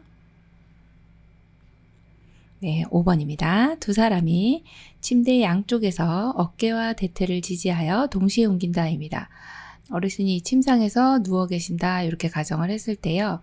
대상자를 침대 아래쪽에서 지금 위쪽으로 올릴 건데 우리가 한 사람이 옮기는 경우는 대상자가 협조가 가능한 경우고 지금 같은 경우는 대상자가 협조가 되지 않기 때문에 요양보호사님이 두 분이 오셔서 양쪽에 서신 다음에 어르신의 어디를 잡느냐, 어디 아래쪽을 지지하느냐 이게 이제 관건입니다. 그럴 때는 어르신이 지금 위로 올라가기 좋은 위치는요. 여기 어깨 여기 위치하고 그 다음에 대퇴 아래쪽 이렇게 잡아주시면 두 분이서 이렇게 손을 맞잡고서 서로 간에 이 양쪽에서 잡아주시면서 하나 둘 셋 해서 동시에 올려주시면 가장 좋은 방법이라고 보시면 되겠어요. 그래서 정답이 5번이네요. 55번 편마비 대상자가 침대에서 일어나 앉는 방법으로 옳은 것은 1번 대상자의 두 다리를 쭉 편다. 2번 두 다리를 침대 밑으로 떨어뜨린다. 3번 요양보호사는 대상자의 불편한 쪽에 선다. 4번 건강한 쪽으로 돌려눕힌 후 일으킨다. 5번 건강한 손으로 요양보호사의 목을 감싸 안는다. 정답은요? 4번 건강한 쪽으로 돌려눕힌 후 일으킨다입니다. 자, 우리 대상자분이 편마비 있으시고 그 다음에 침대에서 일어나 앉으실 건데 여기에서만큼은 이렇게 일어나 앉는 경우에는 건강한 손으로 짚고 일어나셔야 되기 때문에 우리가 건강한 쪽에서 이렇게 어깨를 잡아주시는 게 맞고 반대쪽은 대퇴 쪽을 지지해 주시면 돼요. 그런데 여기서 중요한 것은 건강한 손으로 짚고 대상자가 짚고 일어나셔야 되기 때문에 우리는 건강한 쪽으로 돌려눕히고 일어날 수 있도록 도와주시면 됩니다. 정답이 4번이네요. 56번 사지마비 대상자를 침상에서 일으켜 앉힐 때 괄호 안에 알맞은 말은 요양보호사는 한쪽 팔을 대상자의 목 밑을 받쳐 넣은 후 손바닥으로 반대쪽 A 밑을 받쳐준다. 다른 손은 대상자의 B 위에 올려진 양손을 지지한다. 1번 머리, 가슴, 2번 허리, 복부, 3번 어깨, 가슴, 4번 어깨, 머리, 5번 등, 복부. 정답 골라볼까요? 3번 어깨, 가슴입니다. 자, 우리 사지마비이기 때문에 팔다리 다 못 쓰십니다. 그럴 때는 요양보호사님께서는 한쪽 팔을 대상자의 목 밑을 먼저 받칩니다. 여기 그림에서 보이는 1번이라고 보시면 되고요. 그리고 다른 손은 감싸듯이 해서 대상자의 올려진 양손 위에다가 넣으시는데 이렇게 대상자의 가슴 위에 올려진 손이죠. 그래서 1번이 어깨가 되고 2번은 가슴 위에 올려진 양손을 지지한다. 이렇게 골라주시면 돼서 정답이 3번입니다. 57번 대상자를 휠체어에 태우고 경사도가 큰 오르막길을 오르는 방법은 1번 빠른 속도로 밀며 오른다. 2번 지그재그로 밀며 오른다. 3번 휠체어를 뒤로 돌려 오른다. 4번 휠체어 앞바퀴를 들고 오른다. 5번 휠체어 뒤를 발로 누르고 오른다. 정답은요? 2번 지그재그로 밀며 오른다입니다. 경사도가 큰 경우에 뒤로 밀려 내려갈 수 있기 때문에 반드시 이렇게 지그재그로 이렇게 밀고 올라가시는 게 안전하다 그렇게 보는 내용입니다. 그래서 정답이 2번이네요. 58번 대상자를 바닥에서 휠체어로 옮기는 순서로 옳은 것은 가 휠체어의 잠금 장치를 잠근다. 나 무릎을 꿇고 엉덩이를 들어 허리를 편다. 다 대상자의 허리와 어깨를 지지하여 건강한 쪽 무릎을 세워 일어난다. 라 건강한 손으로 휠체어 팔걸이를 잡게 한다. 1번 가나 다라 2번 가라 나다 3번 가나라 다 4번 가다 나라 5번 라나 다가. 정답 골라볼까요? 정답은요? 2번 가라 나다입니다. 자, 여기에서는 바닥에서 휠체어로 옮길 때 휠체어 사용의 거의 중요한 부분은 바퀴가 달린 이동 도구이기 때문에 잠금 장치를 잠그는 게 가장 먼저입니다. 그리고 나면 대상자의 건강한 쪽 손으로 지금 여기 그림에 보면 여기 건강한 쪽 손이 있죠. 팔걸이를 잡게 하는 것이 두 번째입니다. 자, 건강한 손으로 잡게 한다. 이 내용이 상당히 중요한 내용이죠. 자, 그리고 나면 대상자가 이제 일어나야 되죠. 일어나려면 어떻게 하느냐? 건강한 쪽 무릎을 사용해서 이 무릎은 지금 건강하기 때문에 이렇게 무릎을 꿇고 힘을 받을 수가 있습니다. 그래서 무릎을 꿇고 엉덩이를 세운다. 이 내용이 세 번째 내용이 되고요. 마지막으로는 이제 대상자의 우리가 잡아주는 부위도 좀 기억을 해주셔야 되는데 요양보호사님이 여기서 이렇게 어깨하고 뒷부분엔 허리를 지지하고 있거든요.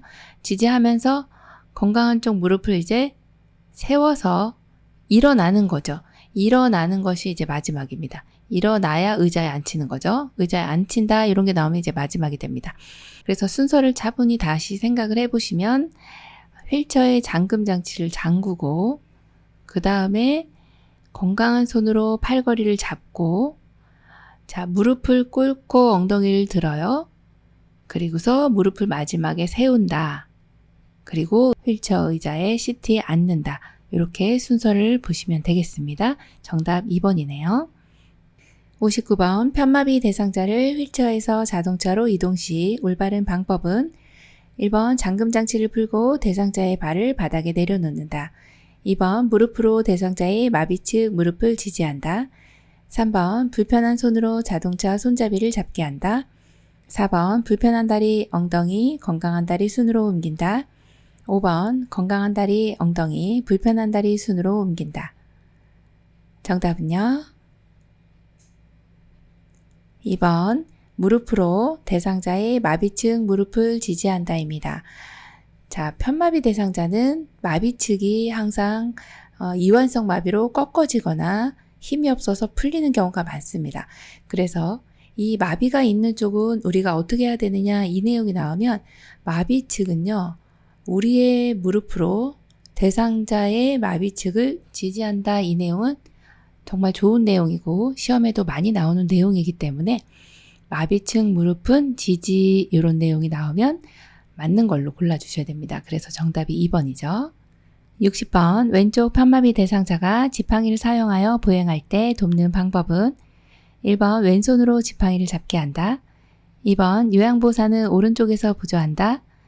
3번 왼쪽 발의 앞 15cm, 옆 15cm 지점에 지팡이 끝을 놓는다. 4번 요양보호사가 양손으로 어깨를 잡고 보조한다. 5번 지팡이를 먼저 앞에 놓고 왼쪽 발부터 이동한다. 정답 골라볼까요? 네, 5번이네요. 지팡이를 먼저 앞에 놓고 그 다음 왼쪽 발 그리고 오른쪽 발 이렇게 보행하실 때는 평지 보행은 지팡이가 먼저 나가고 그 다음 불편한 다리 나가고 그리고서 이제 건강한 다리가 나가주시면 되죠. 자, 1번은 왜 틀렸나 보니까 왼손으로 지팡이 잡으시면 마비가 있으시기 때문에 놓칩니다. 그래서 틀렸고, 자, 우리 요양보 선생님은 불편한 쪽에서 보조합니다. 그래서 방향이 틀렸고, 자, 3번 같은 경우도 지팡이를 건강한 손으로 잡기 때문에 왼쪽 발 앞쪽, 옆쪽에 놓는 것이 아니라 오른쪽 발 앞 15cm, 오른쪽 발, 새끼 발가락 옆쪽으로 15cm 이렇게 지점에 지팡이 끝을 놔주시면 돼요. 자, 이렇게 나가는 방향이 발을 보시면 여기 앞쪽으로 나간다 했을 때 지금 여기가 마비가 있기 때문에 건강 쪽에 앞에 15, 옆에 15 정확한 위치가 이렇게 되겠어요. 그래서 지팡이 놓는 위치도 상당히 중요하기 때문에 그 내용도 알고 계셔야 되겠습니다. 자, 4번은 왜 틀렸나 보니까 요양보호사가 양손으로 어깨를 잡고 보조하는 것이 아니라 요양보호사님의 위치는 왼쪽에 위치하게 되고요. 겨드랑이에 손을 넣어서 보조한다. 이렇게 보시면 되겠네요. 위치가 틀렸죠. 61번 오른쪽 편마비 대상자가 지팡이를 이용하여 계단을 오를 때 보행 순서는 1번 오른쪽 다리 지팡이 왼쪽 다리 2번 왼쪽 다리 오른쪽 다리 지팡이 3번 왼쪽 다리 지팡이 오른쪽 다리 4번 지팡이 왼쪽 다리 오른쪽 다리 5번 지팡이 오른쪽 다리 왼쪽 다리 정답은요? 4번 지팡이 왼쪽 다리 오른쪽 다리입니다. 자, 지팡이 같은 경우에 지금 계단을 오를 때입니다. 올라갈 때는 지팡이, 그 다음에 건강한 다리, 마지막 불편한 다리 이 순서로 가면 됩니다. 자, 지팡이가 항상 지팡이 나오면 지팡이가 먼저 그 다음에 올라갈 때는 힘이 있어야 되니까 건강한 다리가 가고 마지막 불편한 다리를 데리고 올라간다. 이렇게 생각하시면 됩니다. 그래서 정답이 4번입니다. 62번 감염 예방을 위한 방법으로 옳은 것은 1번 세수대야에 따뜻한 물을 받아 씻는다. 2번 항균 액체 비누를 사용하여 흐르는 미온수로 씻는다. 3번 젖은 수건은 건조한 후 다시 사용한다. 4번 장갑을 착용했을 때에는 손 씻기를 생략한다. 5번 오염된 장갑은 깨끗이 씻어 건조한 후 재사용한다. 정답 골라볼까요? 2번 항균 액체 비누를 사용하여 흐르는 미온수로 씻는다. 네, 너무 잘해주셨고요. 감염 예방을 위해서는 이렇게 액상의 비누, 항균 액체 비누 너무 좋습니다. 네, 바 형태의 비누보다는 요 지금의 액상 비누가 훨씬 더 위생적이고요. 손 세정력도 좋습니다. 자, 1번처럼 세수대야에 이렇게 받아서 씻지는 않습니다.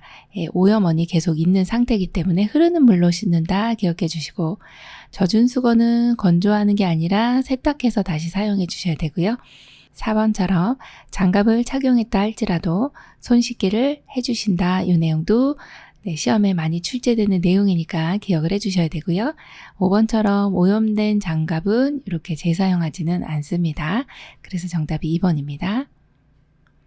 63번 흡입 물품을 관리하는 방법으로 옳은 것은 1번 한 번 사용한 카테터는 버린다.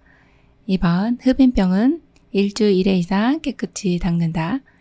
3번 흡입병에 가래가 가득 차면 버리고 세척한다. 4번 사용한 카테터는 물에 담가 놓았다가 흐르는 물에 비벼 씻는다. 5번 고무 제품은 15분 이상 끓인 후 쟁반에 널어 햇볕에 말린다. 정답은요? 네, 4번입니다. 사용한 카테터는 물에 담가 놓았다가 흐르는 물에 비벼 씻는다입니다. 여기에 보이는 요 앞부분에 있는 요것을 이제 카테터라고 합니다. 요 카테터로 기관지 내에 있는 분비물들을 빨아들이게 됩니다. 그렇게 되면 이제 요 통이 보이실 건데요. 요게 받아지게 됩니다.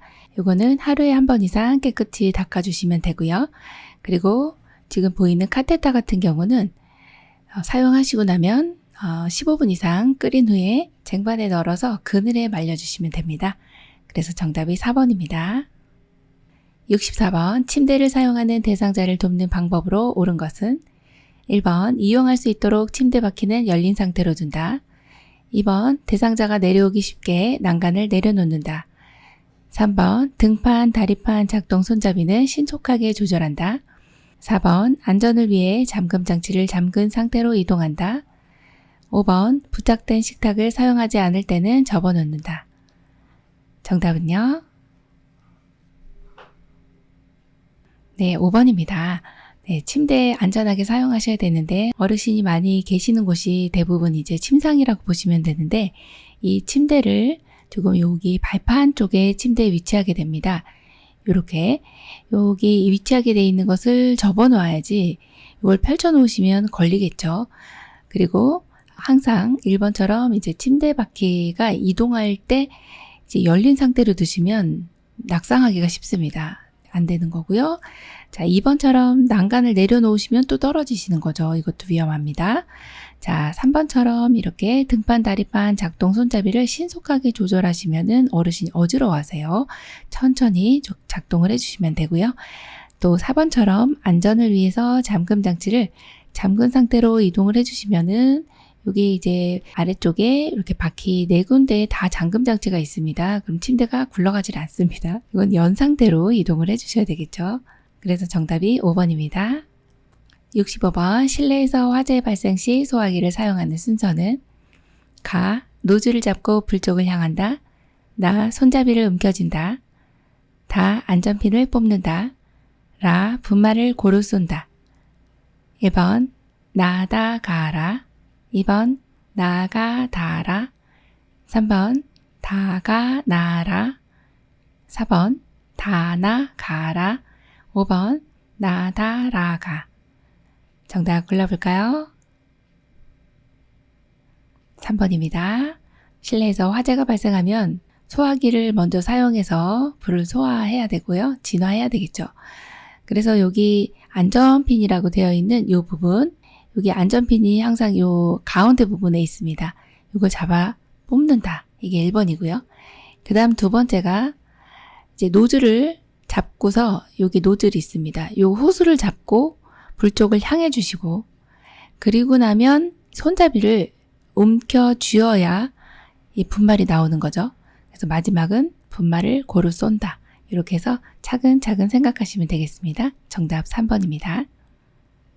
66번 쾌적하고 안전한 주거 환경을 조성하는 방법으로 옳은 것은 1번 자연 채광이 들어오지 않게 커튼을 친다. 2번 현관이나 계단에 발밑을 비추는 조명을 설치한다. 3번 전체 난방보다는 국소 난방이 바람직하다. 4번 화장실 안을 볼 수 있도록 유리문으로 설치한다. 5번 세탁하기 쉬운 어두운 색의 식탁볼을 깐다. 정답 골라볼까요?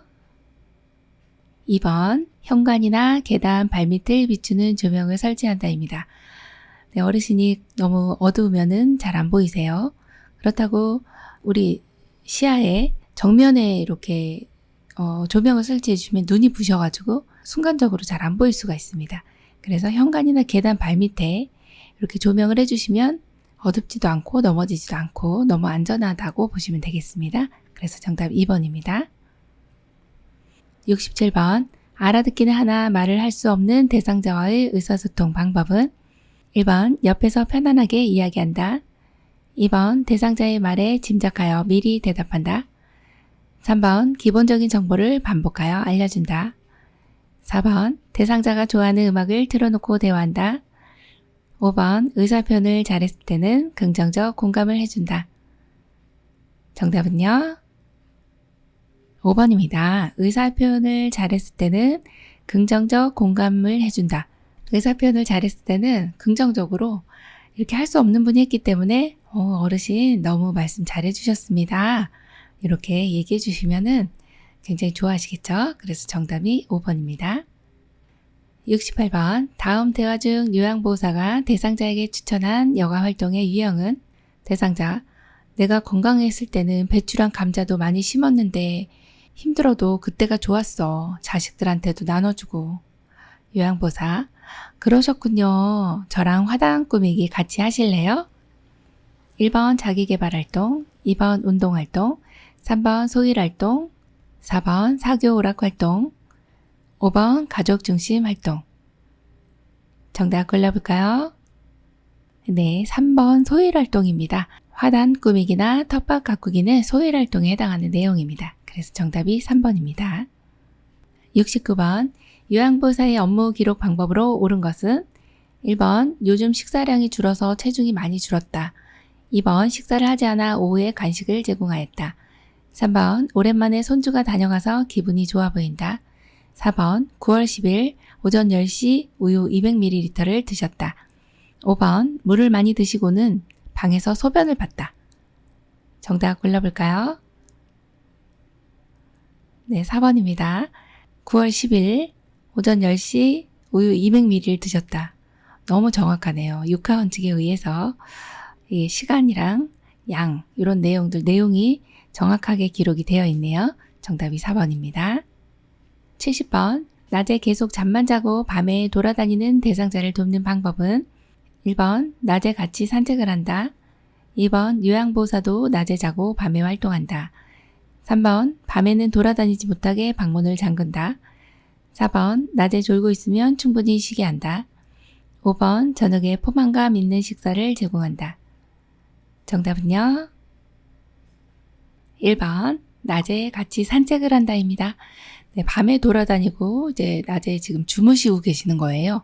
그러면 낮에 못 주무시도록 이렇게 말을 건다 이 내용도 좋고 또 산책을 같이 해서 신선한 공기를 마시게 하고 어쨌든 낮에 못 주무실 수 있도록 도와주는 방법이 나와 있네요. 그래서 정답이 1번입니다.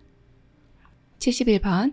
요양원에 입소한 치매 대상자가 집에 가겠다고 잠긴 문을 잡고 두드리며 소란을 피울 때 대처 방법은 1번. 신체적 제재를 가하여 조용하게 한다. 2번. 소란을 피우면 퇴소시키겠다고 말한다. 3번. 다른 대상자들에게 피해가 되지 않도록 방에 가둬둔다. 4번. 아들이 곧 모셔간다고 했어요. 라고 안심시킨다. 5번. 출입문이 잠겨 있어요. 다른 출입문을 함께 찾아봐요. 라고 말한다. 정답은요? 네, 5번입니다. 출입문이 잠겨 있어요. 다른 출입문을 함께 찾아봐요. 이것은 어르신의 주의를 환기시키는 내용이에요. 문을 잡고 막 두드리는 거죠. 여기 잠겨 있네요. 우리 다른 문 한번 찾아볼까요? 이렇게 하면 어르신이 이제 찾으시면서 시간이 지나면서 이렇게 소란이 조금 잠재워질 수가 있습니다. 정답 5번이네요. 72번. 치매 대상자에게 나타나는 파괴적 행동에 대한 설명으로 옳은 것은 1번. 주로 치매 초기에 나타난다. 2번. 난폭한 행동이 자주 일어난다. 3번. 에너지가 소모되어도 폭력적이다. 4번. 파괴적 행동이 시작되면 오래 지속된다. 5번. 진정된 후에는 이상 행동에 대해 상기시킨다. 정답 골라볼까요? 네, 1번이네요. 주로 치매 초기에 나타난다 입니다. 치매 대상자가 왜 이런 이제 파괴적인 행동이 왜 나타나는지 이제 이유를 보시면 여러 가지 이제 해왔던 일들, 일상적으로 해왔던 일들을 잘 기억하지 못하면서 또 감정에만 의존을 하게 되고요. 또 이런 여러 가지를 동시에 생각하다 보면 내가 왜 이런 일을 수행하지 못하지? 라고 하면서 막 화가 나시는 이런 상황인 겁니다. 그러니까 일상생활 잘 하시다가 갑자기 못하게 되고 또 감정에만 반응하게 되는 이런 상태가 이제 파괴적 행동이라고 보시면 되는데, 주로 치매 초기 나타나는 게 맞고요. 2번처럼 이렇게 자주 일어나진 않습니다. 또 3번처럼 에너지 소모되면요, 예전처럼 평온해집니다. 그래서 에너지 소모될 때까지 좀 기다려 주셔야 되고, 파괴적 행동이 시작되면 또 오래 지속되지는 않습니다. 자, 그리고 5번처럼 진정된 후에는 이것에 대해서 상기시켜 주시면 절대 안 돼요.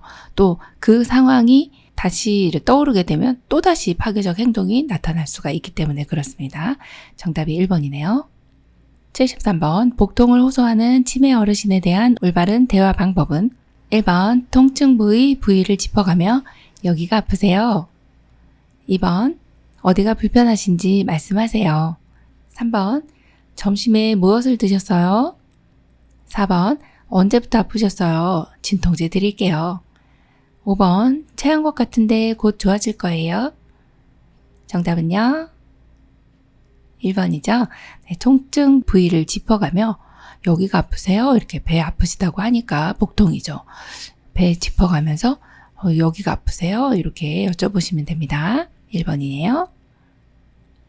74번, 치매 말기 대상자의 의사소통으로 옳은 것은 1번, 오늘이 무슨 요일이에요? 잘 모르겠네요. 2번, 밤에는 잘 주무셨어요? 배고파, 밥 좀 줘. 3번, 식사는 하셨어요? 아까 씻었어. 4번, 여기가 어디예요? 여기가 어디예요? 5번, 어르신, 왜 자꾸 불러? 귀찮게. 정답은요? 네, 4번입니다. 여기가 어디예요? 여기가 어디예요? 어르신이 똑같이 따라하는 앵무새처럼 따라하는 증상들이 나타나죠. 그래서 정답 4번입니다. 75번, 임종 직후 요양보호로 옳은 것은 1번, 대상자 소유물은 모아서 소각한다. 2번, 튜브나 장치를 신속히 제거한다. 3번, 시트로 대상자의 얼굴을 덮는다. 4번, 엉덩이 밑에 패드를 제거한다. 5번, 베개를 이용하여 어깨와 머리를 올려준다. 정답은요? 네, 5번입니다. 임종 직후에는 사후 시반이라고 해서 얼굴색이 검게 변하게 됩니다. 이때 베개를 이용해서 어깨와 머리를 올려주시면 예전의 상태 그대로 계실 수가 있어요. 그래서 베개를 이용해서 어깨와 머리를 올려주시면 되겠습니다. 76번, 하임리법을 적용해야 할 상황으로 옳은 것은 1번, 심장질환으로 인한 심정지 상태. 2번, 이물질에 의한 기도질식 상태.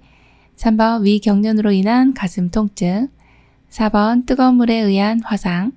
5번, 낙상에 의한 골절. 정답은요? 2번, 이물질에 의한 기도질식 상태입니다. 이때 이제 하임리법이라고 하면 기도에 뭔가 이물질이 들어갔어요. 그러면 숨을 못 쉬겠죠. 기도질식 상태가 됩니다.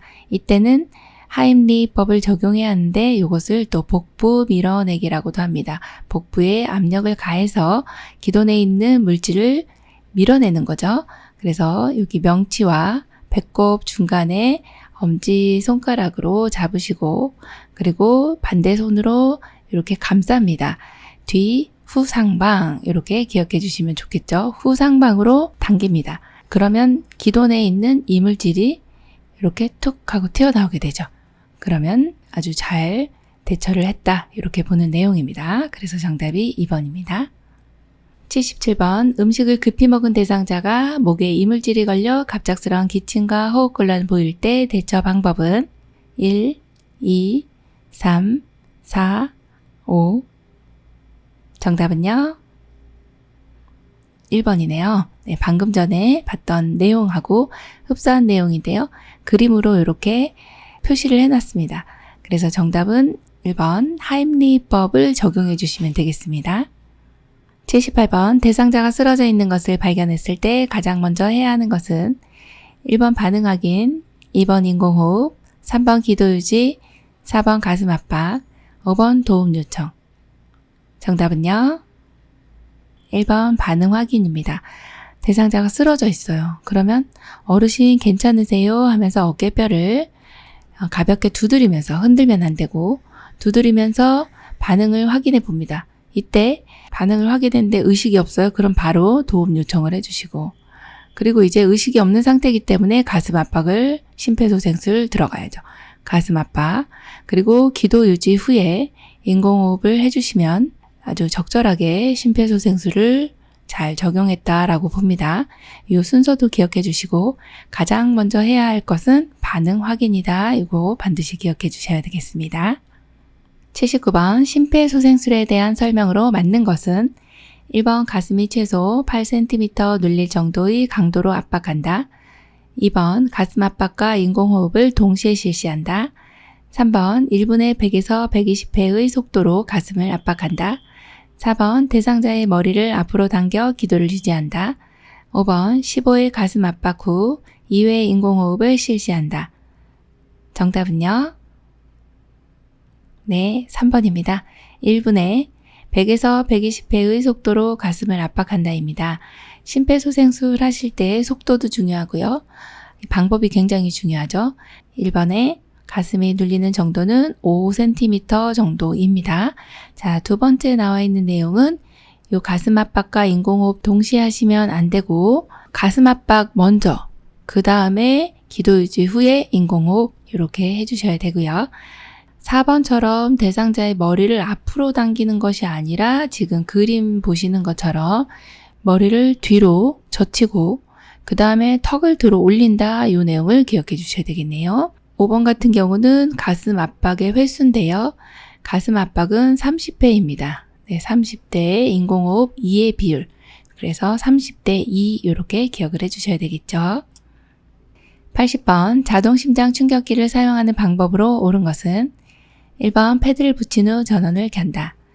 2번 5분 간격으로 심장 리듬 분석을 한다. 3번 충전 중에도 가슴 압박을 시행한다. 4번 쇼크 버튼을 누르고 즉시 인공호흡을 시작한다. 5번 자동 심장 충격기는 매년 1회 정기 점검을 한다. 정답은요? 네, 3번입니다. 심폐소생술을 시행하다가 자동 심장 충격기가 도착하면 바로 적용을 해준다. 이 내용 하나 기억해 주시고, 그리고 충전 중에도 가슴 압박을 시행해야 됩니다. 왜냐하면 이 충전이라고 하는 거는 제세동을 시행하기 전에 이제 전기를 쭉 모으는 요 시간이거든요. 그래서 기계에 따라 충전 시간이 틀리기 때문에 심장을 쉬어주면 안 된다. 이때는 가슴 압박을 시행한다. 요 내용을 기억해 주시고, 자, 자동 심장 충격기의 일반적인 4단계 요 내용도 하나 체크를 해드리겠습니다. 제일 먼저 자동 심장 충격기는 전기장치이기 때문에 전원을 켜는 것이 먼저구나. 이걸 하나 기억해 주시고, 그 다음에 패드를 부착하는데 오른쪽 빗장뼈 아래 왼쪽 겨드랑이 중간선에다가 패드를 부착합니다. 요 붙이는 이유는 심장 리듬을 분석하기도 하고 전기 충격을 주기도 하기 때문에 이 패드를 반드시 붙여야 된다 보시고요. 이건 또 맨살에 붙여야 되고요. 자, 3번은 이제 심장 리듬을 분석하게 되죠. 심장이 정말 뛰는지 안 뛰는지 우리는 잘 모르지만 이 기계가 정확하게 분석을 합니다. 이때 대상자에게서 떨어져야 되겠어요. 자, 그리고 이제 마지막 4단계는 모두 물러나고 제세동, 즉 전기 충격을, 심장 충격을 주는 단계입니다. 이때 역시 대상자에게서 떨어져 있어야 됩니다. 자, 이렇게 시행을 하고 나면 바로 심폐소생술, 즉 가슴 압박을 시행한다. 이 내용도 하나 기억을 해주셔야 되겠습니다. 그래서 3번이 정답이 됩니다. 지금까지 문제 푸시느라고 수고 많으셨습니다. 열심히 공부한 만큼 성적도 많이 올라가시고 또 시험에 많은 도움 되시기 바랍니다. 수고 많으셨습니다. 감사합니다.